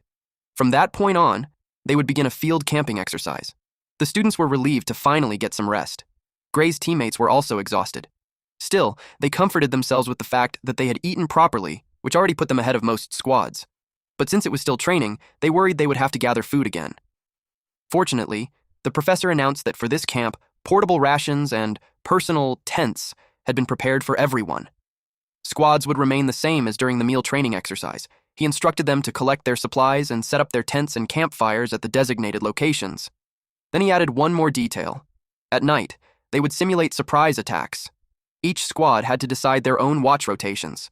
As long as they successfully repelled the attack, any method would be acceptable. When they heard there were designated locations, one student quietly complained that they would have to walk even farther. Another whispered that if their camp was close to another squad, they could probably slack off during watch. The professor calmly informed them that he could hear everything. He explained that the camps were spaced far apart on purpose, so no one could rely on another squad. Then he officially announced the start of the training. He advised them to hurry. The longer they took to prepare, the less sleep they would get. That night, Gray asked how many people should stand watch at a time. One of them suggested that one person would be enough. The girl in their squad admitted she wanted to sleep as long as possible. Bask agreed. If they used 2 people per shift, everyone would only get half a night of sleep. And honestly, that sounded miserable. Gray nodded and agreed to 1 person per watch. Bask then asked how they would decide the order. The first and last shifts were the easiest. The middle shifts were the worst because your sleep kept getting interrupted. Gray volunteered to take the second shift. That left the others. He asked if anyone was willing to take the third shift. Bask quickly said he would do it since Gray had saved him earlier. Gray thanked him. With that, their watch order was decided. Gray reminded them that once their shift ended, they had to wake the next person before going back to sleep. Rumia took the first watch. She sat beside the bonfire, already looking sleepy. Inside the tent, Gray was fast asleep. He looked completely relaxed. Meanwhile, a figure holding a blade quietly approached their camp. Because of that, Gray suddenly woke up. He had heard a strange sound just now. If it were a monster, it would have been much louder and far messier, so he knew it was a human, and someone who didn't want to be noticed. He peeked through the opening of his tent. He saw Rumia sitting there quietly, so he realized she hadn't noticed the sound at all. For a moment, he wondered if he had just imagined it. Then a faint sound came again. That confirmed it. Someone was definitely there. If someone was sneaking around at a time like this, Gray first thought it might be the professor checking if they were properly keeping watch. But he still didn't lower his guard. He remembered what Professor Ariel had told him, that he might become a target after defeating Varian. She warned him to stay careful once he left the academy. The thought crossed his mind that it could be an assassin. To be safe, he decided to assume it was one and act accordingly. Either way, ranged attacks were possible, so staying inside the tent wasn't a smart move. He quietly crawled toward the bushes. It was a full moon. The forest was bright, almost like daytime. That made it easier to spot an enemy, but it also made hiding much harder. Gray moved carefully. The situation reminded him of the training he had received with the divine bow. Back then, the instructor had pointed out that the way Gray normally walked, pushing off his back leg, made too much noise. So if he wanted to move silently, he had to place his foot down starting with the toes, from the pinky toe to the big toe, letting the heel touch the ground last. Even if he stepped on branches or leaves and made a sound, it would be fine, as long as it didn't create a steady, artificial rhythm like human footsteps. If the sound blended with natural noises like animals or the wind, it would pass unnoticed. During training, they had even practiced walking barefoot through the mountains. The goal was to move as if they were part of nature itself. Back in the present moment, someone could be heard walking nearby. And that person was holding a sword. The man suddenly sensed something and stopped. But when he turned around, there was no one there. The next thing we knew is that Gray pointed his sword at him and told him not to move. He warned him to answer his questions and not make any sudden moves, or he would die. Gray demanded to know his name and affiliation. Then he froze in shock, because the person in front of him was the professor. The professor looked just as surprised to see Gray. Gray asked if the surprise attack had been part of the training exercise. The professor replied that he was only checking whether the squad was properly keeping watch. He admitted that he never expected Gray to sneak behind him without being noticed and put a sword to his throat. He raised his hands and admitted that at this point he couldn't even tell who was teaching whom anymore. Gray knew there was still a chance this person was pretending to be the professor to make him lower his guard. But if he truly wanted to kill him, he would be carrying a much deadlier weapon. Gray kept glaring at him. The professor gently nudged the sword away from his throat. Gray decided it was safe to trust him. Both of them suddenly turned their heads when they heard a sound. It was Rumia, holding her sword. She looked surprised to see both Gray and the professor standing there. She asked what they were doing. The professor explained that he came to check whether their squad was keeping proper watch, but Gray noticed him before he even arrived. He admitted their squad's vigilance was flawless. He had never seen first-year students set up camp so perfectly. Rumia looked confused because Gray was supposed to be asleep. The professor asked if Gray wasn't on duty yet. Gray then asked him if he had stepped on a branch or something while approaching. The professor said yes, and Gray replied that the sound felt human. The professor couldn't believe Gray noticed an attack from such a tiny sound while he was still asleep. Gray brushed it off as coincidence and said he might not have been fully asleep yet. An awkward silence followed. Then, the professor suddenly burst out laughing. He said Gray kept surprising him. First during the mock battle yesterday, and now by reacting to the faintest sound. He was starting to wonder if there was anything left the Academy could even teach him. He looked at Gray carefully. Then he declared that Gray was now banned from participating in night watch training. If Gray handled everything alone, the other students wouldn't learn anything. Gray pointed out that it might mess things up if one less person was counted in the watch rotation. The professor replied that Gray's squad would not receive any mock attacks between 1 and 3 a.m. He would simply assume Gray was on watch during that time, and Gray's night watch training score would be a perfect score, no conditions attached. He wrote it down in his notebook. After closing the book, he told them to continue their watch, except for Gray. He walked away, while wondering how Gray had managed to get behind him without him sensing even the slightest presence.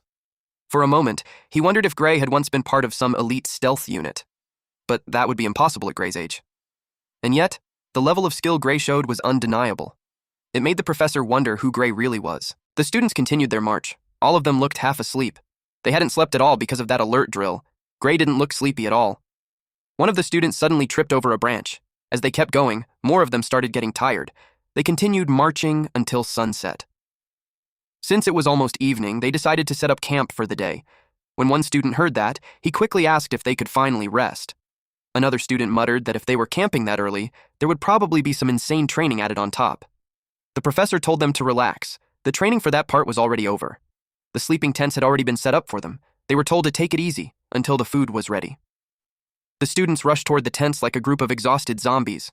Under the full moon, they slept soundly inside the tents. Gray felt suspicious that they were allowed to rest like that. One student agreed, and predicted that tomorrow would probably be hell. Leonhardt turned toward him and told him he would be just fine. Gray felt uncomfortable that Leonhardt was facing his way. Our MC's gaydar is working. Suddenly, everyone was told to gather, because the food was ready. It had been prepared by Professor Heathcote. The table was filled with delicious food, and the students instantly began drooling. The other professors brought more pots and encouraged them to go for second servings. The professor praised them for surviving 2 days of brutal training. He told them to get some proper rest tonight and shake off all that fatigue, but only while they still had the chance. The professor wore a sinister grin. The next day, from there on, they would begin dangerous zone traversal training in the Gastia mountain range. The professors instructed the students to follow them. They continued walking deeper into the forest. One student admitted he freaked out when he first saw the mountain. But at this pace, he felt like he could manage it. His friend answered that the good rest they had really paid off. The professor noticed that no one had dropped out so far. He supposed that was expected from people who passed the academy entrance exam. But the real training was only just starting. In about 2 more kilometers, they would be entering water lizard territory. The professor informed them that these monsters were far stronger than the ones they fought during the food procurement training. Most of them would probably get killed without even being able to do anything. That scared the students. They asked what kind of training they were supposed to do against monsters like that. The professor told them they had to move through the area without being detected. After all, he had already told them it was a 2-week dangerous rotation training. Luckily, water lizards don't move much during the dry season, since they try to conserve stamina. As long as the students don't make loud noises, they probably won't be noticed. But during this rainless season, they are desperate to drink anything, and that could include their blood. The professor warned them that if they were noticed, they were as good as dead. So he told them to move carefully and avoid making loud noises. Walking without a sound reminded Gray of the training when they hunted monsters with the Lord Divine Bow. The professor who had encountered Gray during the night shift noticed him. He could tell Gray already had some monster hunting experience, but he warned him that even if the training felt easy for him, he still shouldn't get careless. Then he looked at the other students. They were struggling, just like every year. Another professor shouted at them, saying they were moving too slowly. They reminded the students that as long as they didn't make loud noises, they would be fine. He warned them to keep the pace. Otherwise, they might end up camping inside the water lizard territory. The students kept walking, even though they were clearly scared. Gray noticed that the professors hadn't really given them instructions on how to do this. It made him feel like this should have been taught somewhere safe before doing field training. They heard a sound and the professor told them to relax, since that level of noise was fine. He simply reminded them again not to make any loud sounds. They continued walking. At some point, the professor told them that from then on, speaking was forbidden. If they needed to communicate, they had to use hand signals. Also, if they made loud noises or spoke, they would lose points on their evaluation. They continued their march. Gray looked around as he walked. One of the students thought that even though they were told not to make noise, this was basically just a normal mountain hike, and the pace was even slower than yesterday. So he expected this to be easy. He also noticed that there weren't even any monsters around. He assumed the academy wouldn't use a place with monsters that could kill them instantly for training. So he figured the professors were probably just pretending monsters existed so they could practice stealth marching. He didn't want to lose points, so he decided to just play along. Accidentally, he stepped on a rock. He suddenly felt nervous. Gray turned toward him. The rock shifted. He made a sound and he tripped. The student regretted it immediately since he was going to lose points. He still believed monsters wouldn't actually show up. But he was proven wrong when they suddenly heard a loud noise. The professors instantly moved into combat positions. The students were terrified. Gray drew his sword while the other students simply stood there, frozen. The student who fell slowly looked behind him, and he was alarmed. The water lizard came charging. The student was terrified. He froze in place. Fortunately, Professor Heathcote stabbed the monster in the head. The students felt relieved when they saw him. The ground cracked beneath the monster. Then Professor Heathcote pulled out his sword. The moment he did, another water lizard came rushing toward them. Leonhardt chased after it. He slashed at the monster, but to his surprise, there wasn't even a single scratch on it. The creature rushed straight at him, and he was caught off guard. Professor Heathcote rushed in to save him. Then he shouted at the students that this wasn't something they could fight. They needed to fall back. The professors would handle it. The students noticed that even the professors could only leave shallow wounds on the monsters. That made them wonder if such creatures could even be killed. One of the monsters suddenly groaned before breathing its last. The students were stunned that the monster collapsed after just one slash. One of the professors explained that water lizards usually run low on internal moisture near the end of the dry season. So if they lose even a little body fluid, they can be taken down.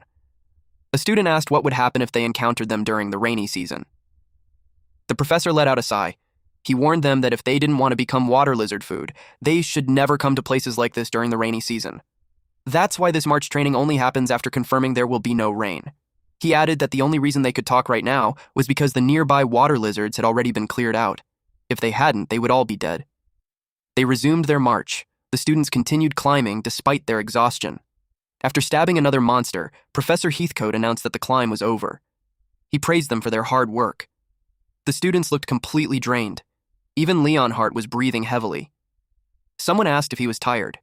Leonhardt replied that his body was fine, but mentally, it was exhausting. Just staying silent the entire time made the march difficult. Professor Heathcote said that if someone wasn't used to it, it would definitely feel rough. That was exactly why they trained. That said, they had been spotted by water lizards 4 times so far. Compared to most years, that was actually pretty smooth.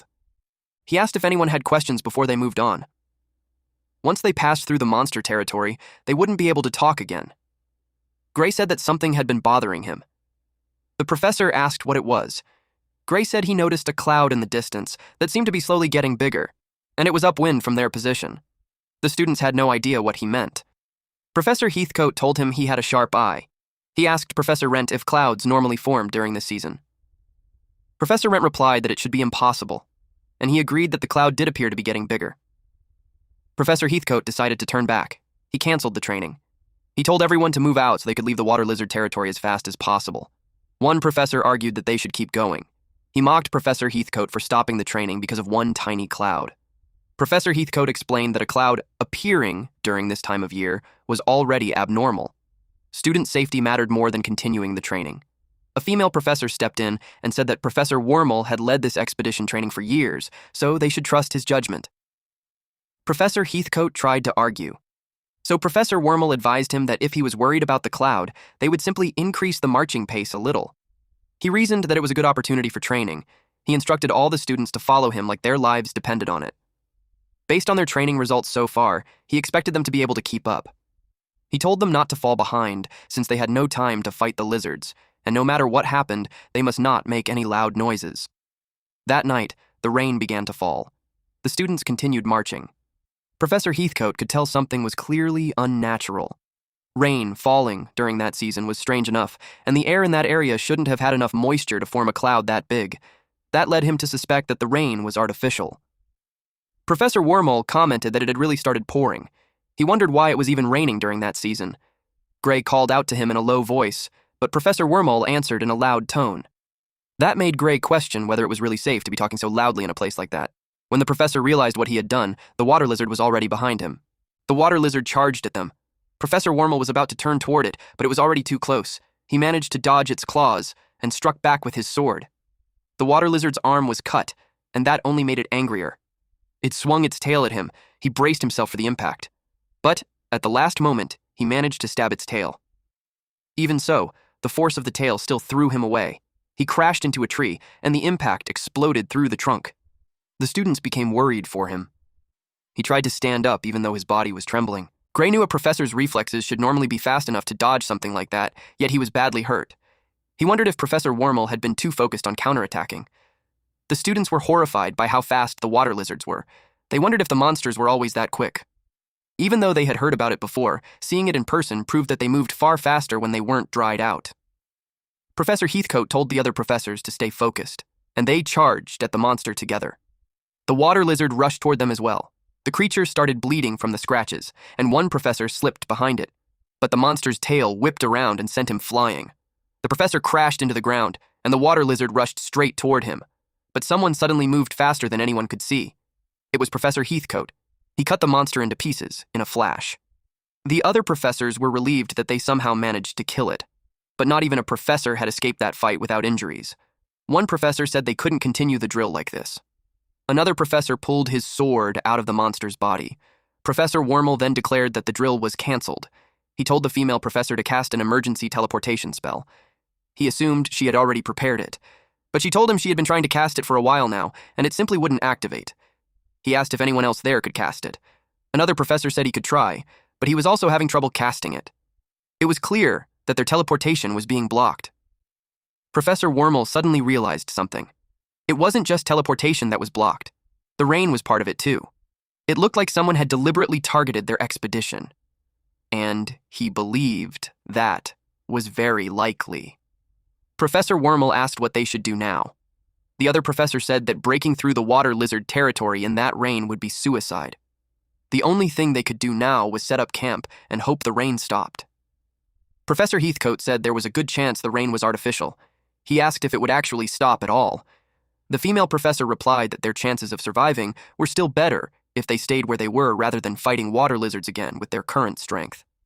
The battle earlier had simply gone their way by luck, and there were no casualties. She trusted that he understood that as well. Professor Heathcote said he knew that. But when it rains, the water lizards become far more active. There was no guarantee their location wouldn't be attacked again. He wished there was some way to get through this. Gray called out to him. He was slightly startled, but he still listened. Gray said that as long as there was recovery magic, he could fight too. So he asked if there was a way to break through. Professor Heathcote knew that with Gray's strength, they had a high chance of pushing through the water lizard territory.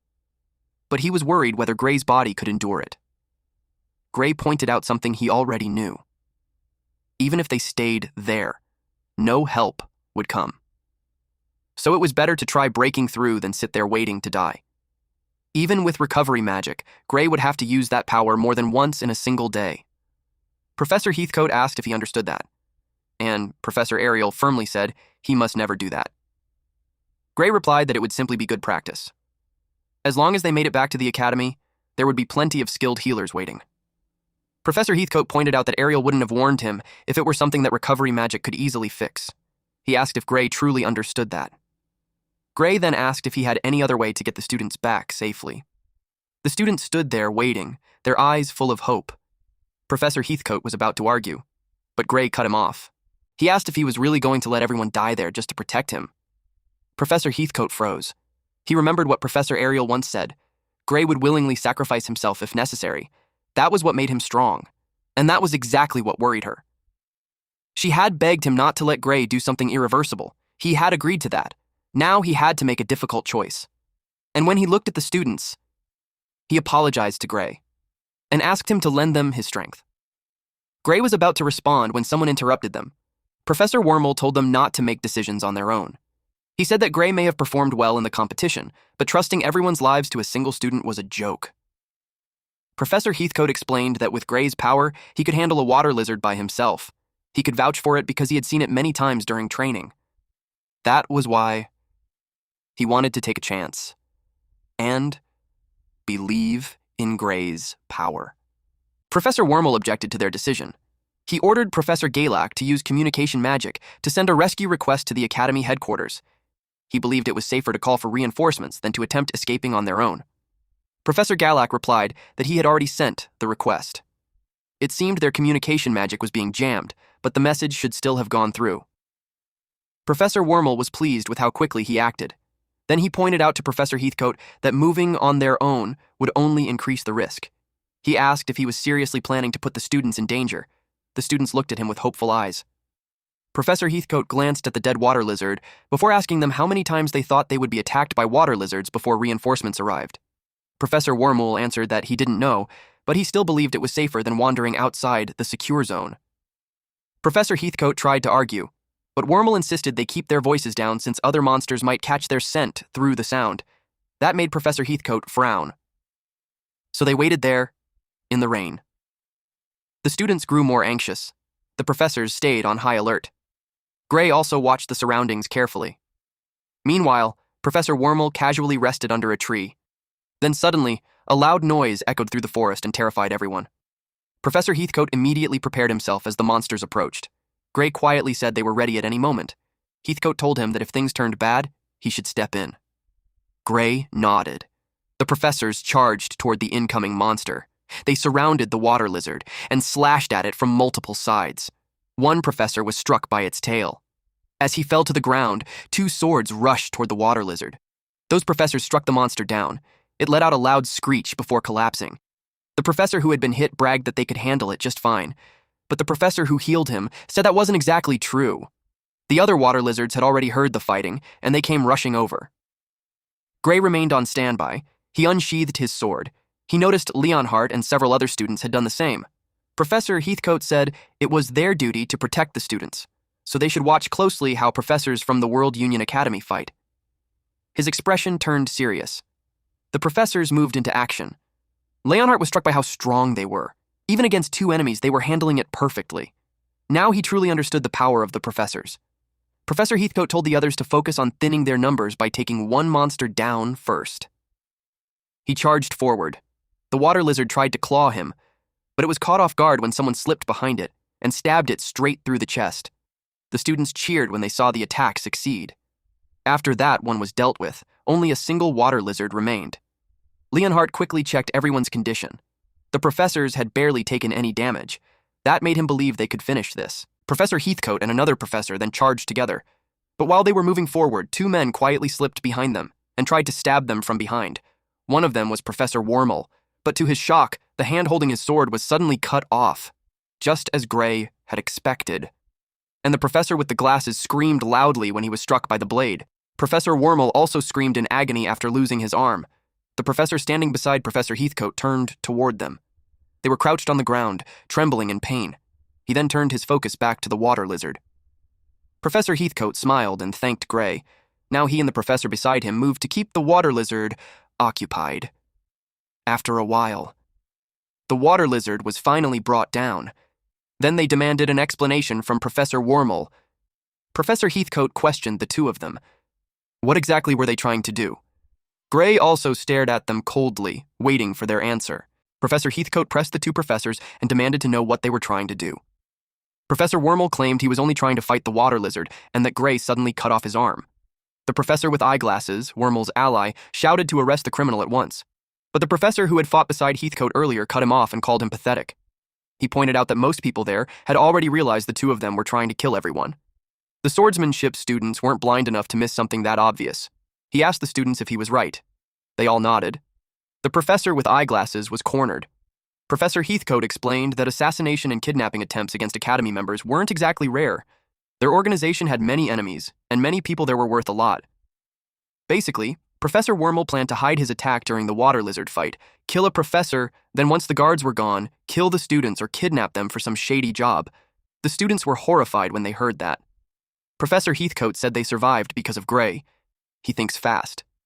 Gray asked what he was talking about when he had already noticed it from the start. That those men were trying to kill them. Professor Heathcote answered that he had more or less noticed it too. Professor Wormel couldn't believe he noticed. He wondered if their plan had somehow leaked. Realizing what he accidentally admitted, he quickly covered his mouth. Professor Heathcote clarified that he knew nothing beforehand. Gray stated that if you just watched someone's movements or their eyes, it was easy to tell. The way Professor Wormel moved wasn't the movement of someone trying to protect students or fellow professors. Up until halfway through, he simply thought the man was incompetent. But, once the rain started, the professor's movements became far too unnatural. For example, taking hits he could have easily dodged. Professor Wormel clicked his tongue. Professor Heathcote asked Gray if his body was okay. Gray replied that he only used the power for a split second, so the damage wasn't that bad. He said it felt like terrible muscle soreness. Professor Heathcote replied that it was good to hear. Professor Wormel scoffed. Then he laughed loudly. Professor Heathcote asked if he had finally snapped. Professor Wormel revealed that they still didn't understand, and now it was too late. Gray asked what he was trying to say. Professor Wormel told them to think about their situation. He pointed out that they were stranded in the middle of the water lizard habitat during pouring rain, while a powerful teleportation seal had blocked all escape routes. Reinforcements wouldn't arrive in time either, so even if they had figured out the plan, it was already too late. He claimed that everyone there was going to die. The students were terrified. He clarified that their real goal was never to kill them. He said that if they came with him, they would understand. That was why they had prepared a way out. Professor Heathcote listened, but Professor Wormel said there was one condition. He wanted Professor Rent, Professor Heathcote, and Gray Lee to stab their own hearts right there and then. They couldn't bring along anyone who might interfere with the plan. If those three obeyed, everyone else would be allowed to live. Gray and Professor Heathcote's expressions turned grim.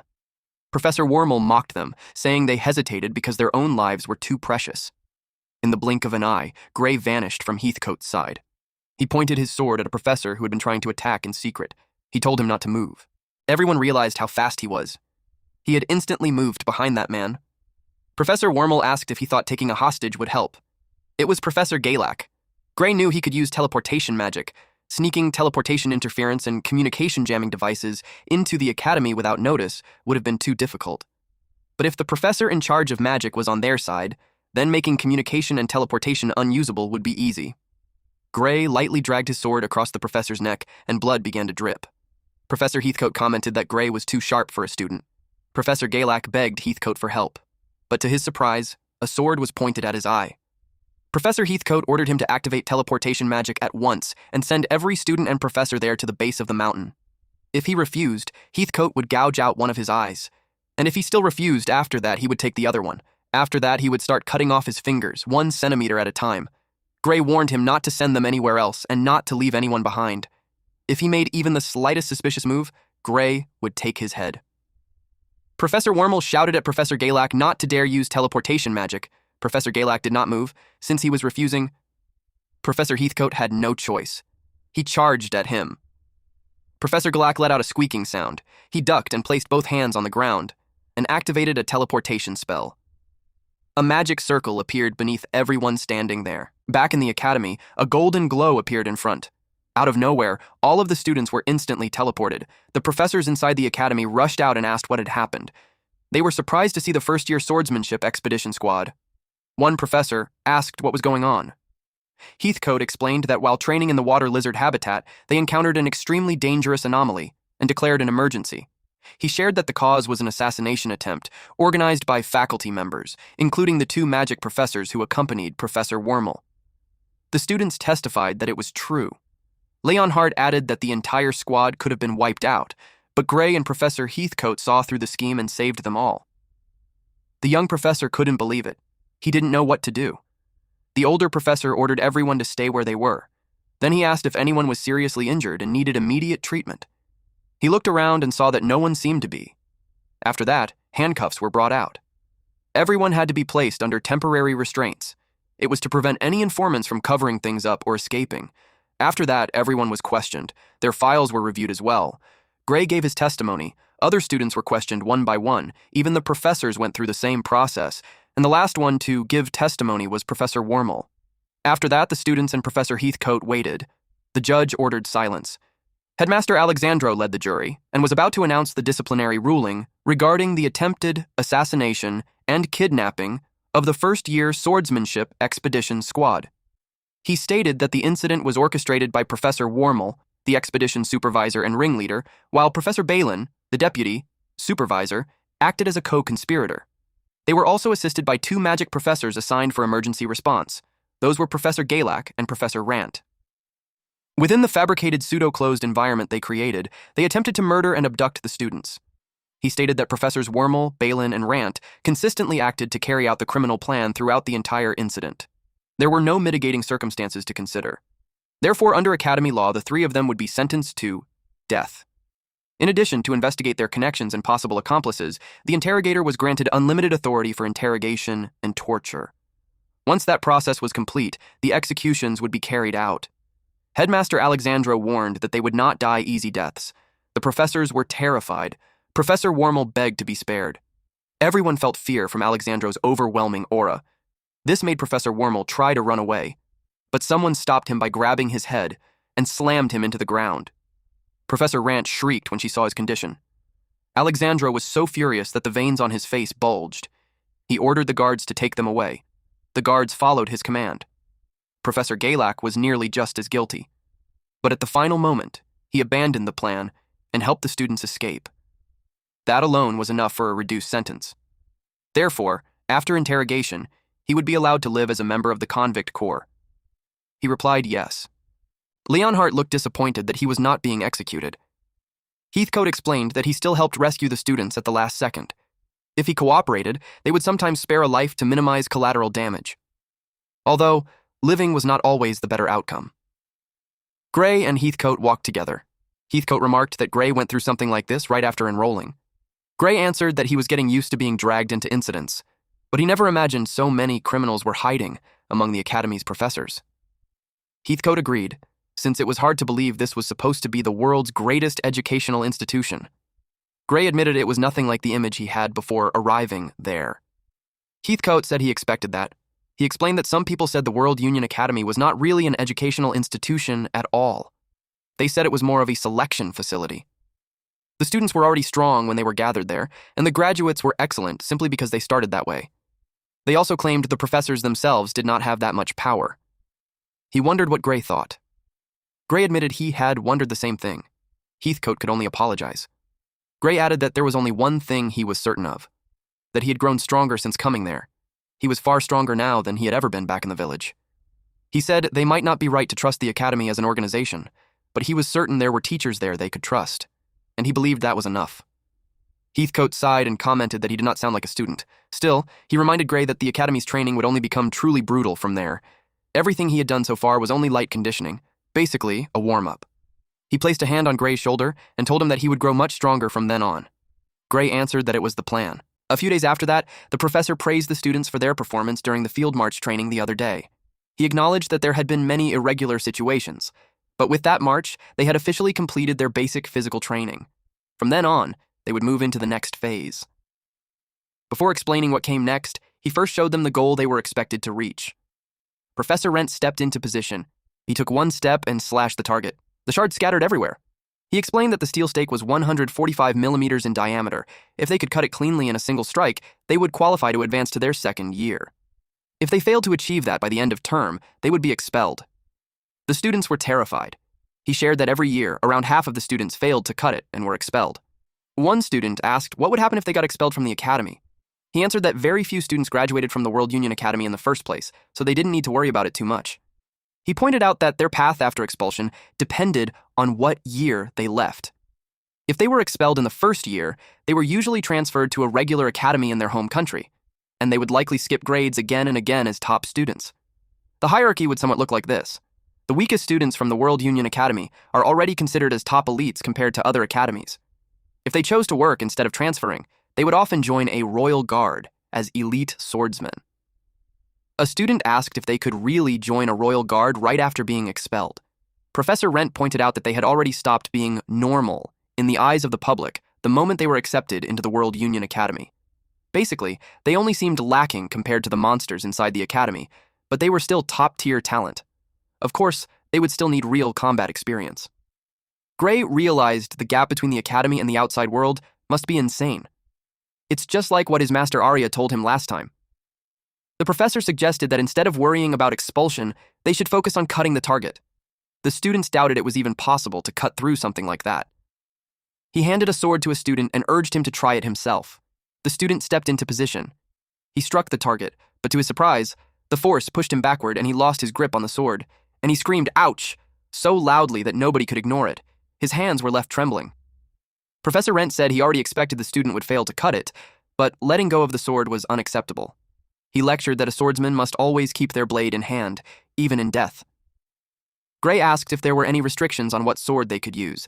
He thought that if he used the sword Professor Ariel gave him, he could probably cut it in one swing. The professor answered that only standard-issue swords were allowed, though he believed Gray could probably clear it already. Gray thought about it and realized that if he used that power, he could clear it instantly. But if this was meant to be a promotion requirement, then it should be possible without relying on that power. He began thinking about combining that technique with his own ability and reaching the level of the Liquidator because of it. He remembered the massacre the Liquidator had caused. It made him even more determined to grow stronger. Professor Rent addressed their doubts about whether something like that could really be cut with a sword, or if they needed inhuman strength like Gray's just to reach second year. He told them that shouldn't be the case. He asked if they had ever thought about how their professors and the second years felt far too strong compared to them. Even without much difference in build, the gap in power was overwhelming. He revealed that the reason was the infusion of life force. It depended on whether they could channel the life force every human possessed into their sword. Gray had heard of this before in his past life. Life force, or Odo, was used in refining ultra-compressed ether. He realized the World Union Academy must have developed a swordsmanship method that applied it. He wondered if this meant they were going to be taught how to use it. Professor Rent explained that in modern times, they didn't need to understand complicated theory to use it. The life-draining demon sword would forcibly draw out their life force and channel it into the blade.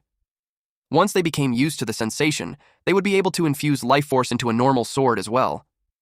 He asked if anyone wanted to try first. The students thought there was no chance they would grab a sword with a name like that. They waited for someone else to try first so they could see what would happen. Gray thought the name sounded sketchy, but he wanted to grow stronger. So he raised his hand. But someone else raised a hand as well. It was Leonhart. Leonhart was frustrated that he could do nothing when the water lizards attacked them. He had even been called the top student, but at that rate, he would never come close to Gray. Professor Rent knew Gray would endure it without trouble, but that wouldn't be useful as a reference for the others. So he called Leonhart forward to try it first. He handed him the sword. Leonhart inspected the blade and felt it draining something from him. Professor Rent told him it was better not to hold it for too long. The moment he grabbed it, he had to perform a test / immediately, then sheath it and let go. Leonhart took one step and struck the target. He managed to cut halfway through the metal. He couldn't cut it completely, but the power he had just released was insane. He couldn't believe that slash came from him. Suddenly, he felt something strange inside his body. He fell face first onto the ground. Everyone was shocked. The students rushed over to Leonhart. Professor Rent told them not to panic since it was always like that at first. He told them to simply let Leonhart rest. He explained that running out of life force was only temporary. If he rested, he would be able to stand again soon enough.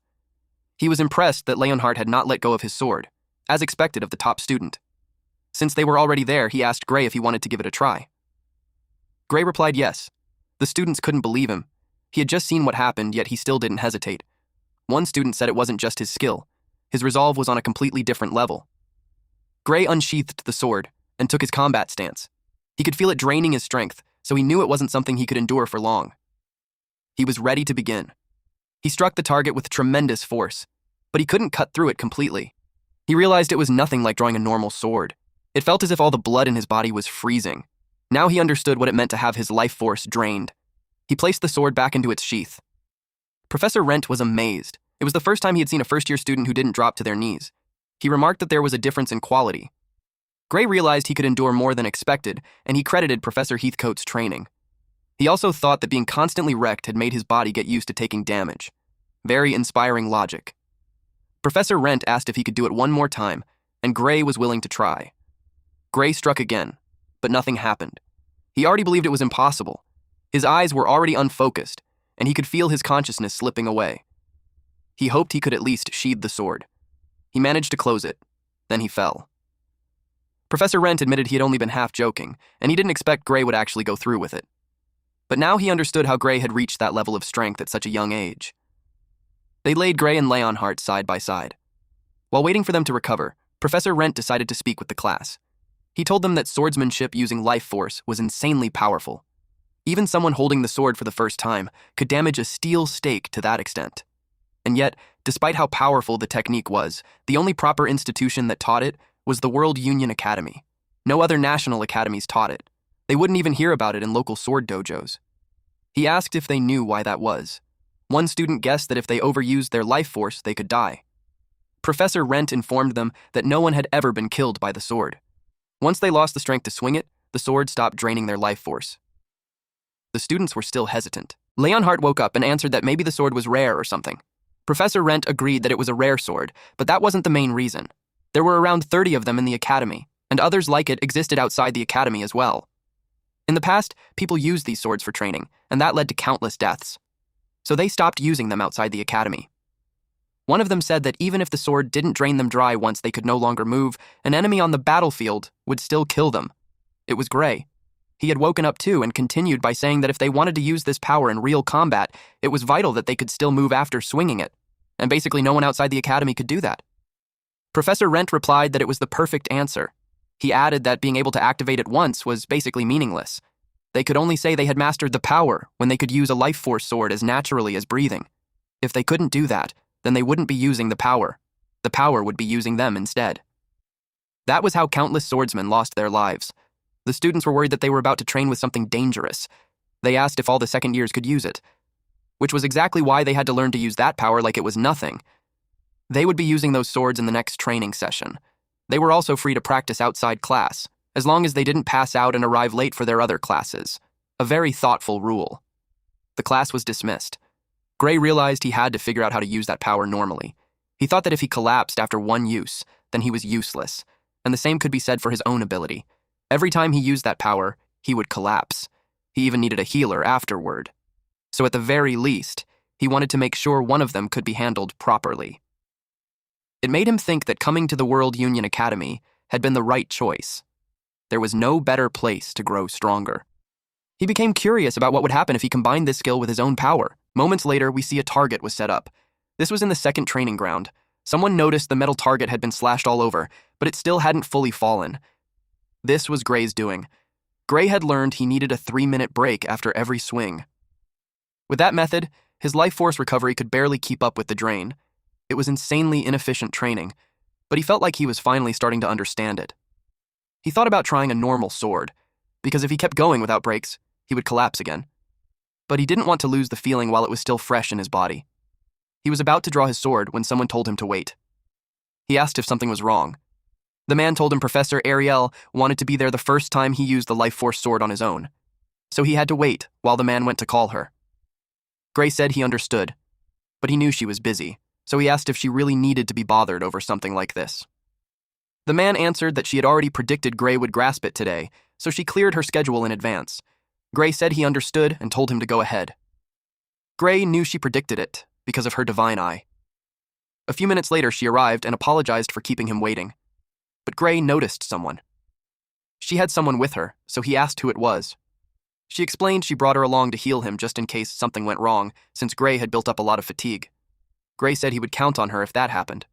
Just to get the feeling back, he asked if he could warm up once with the life-draining demon sword. She said, okay, and told him she would be watching, so he should do as he pleased. He thanked her. He moved to strike the target. It wasn't completely cut through, but he felt that familiar sensation. He only had to copy that same feeling with a normal sword. She watched him closely. He took his stance and imagined drawing out the life force inside his body. He tried to remember that sensation. He pictured it as energy leaving his heart. And to his surprise, red energy wrapped around his arm. It wasn't life force. He wondered if it was some other power inside him. His life force and his own power were mixing together, and something inside him wanted more. So much more that he dropped to one knee, and the power in his hand grew even stronger. He could feel his life force being pulled out on its own. He couldn't control it at all. Professor Ariel ordered the man who called her to do his part. Before the power could spread completely, blood splattered. He cut off Gray's arm, and the energy slowly dispersed into the air until it vanished completely. She had expected something like this to happen. Special powers did not mix well with life force. Even many previous Divine Eye students had struggled to harmonize their life force with their own abilities. The woman in the white robe removed her hood, revealing her elf ears.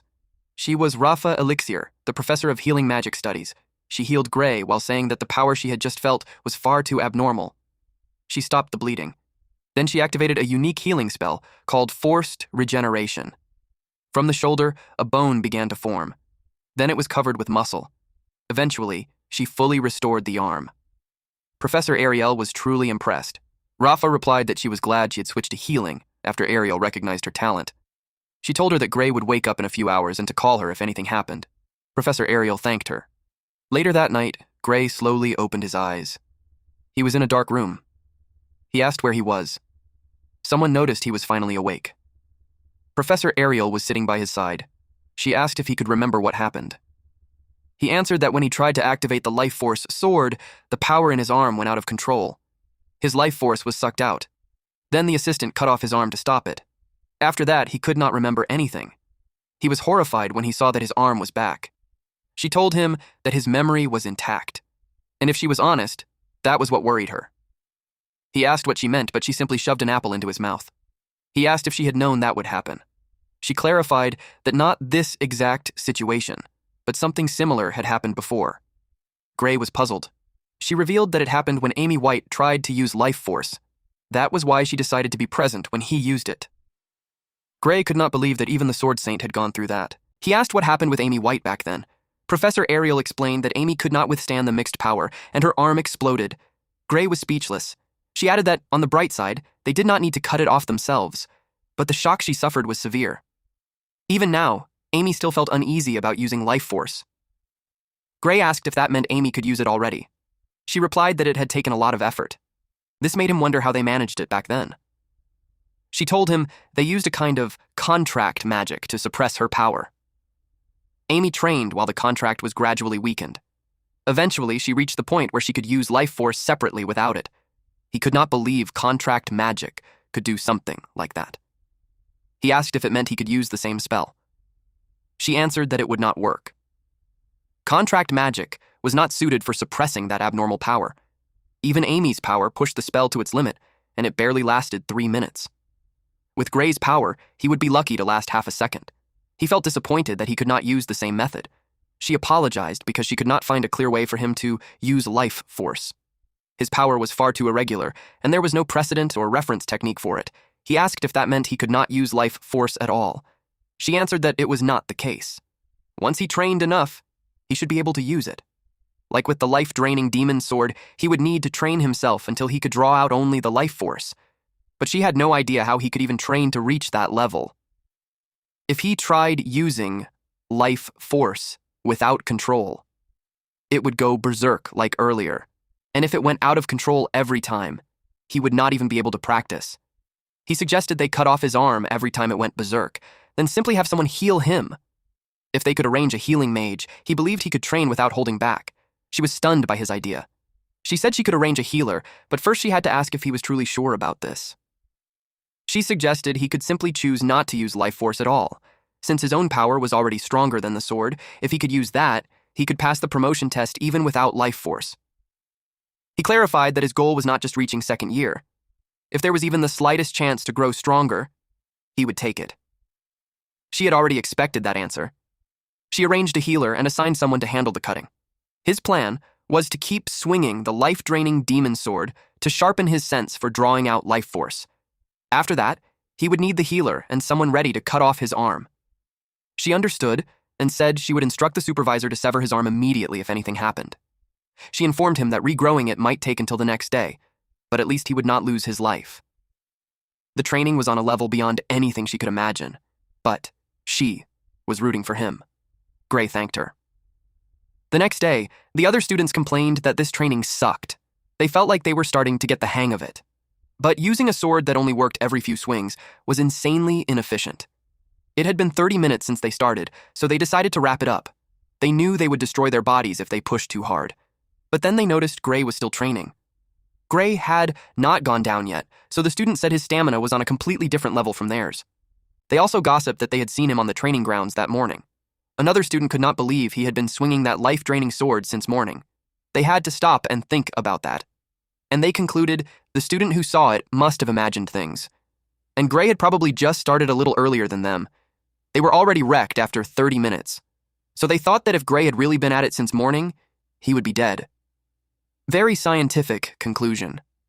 But even then, our MC continued with his training. Gray staggered. They watched him collapse.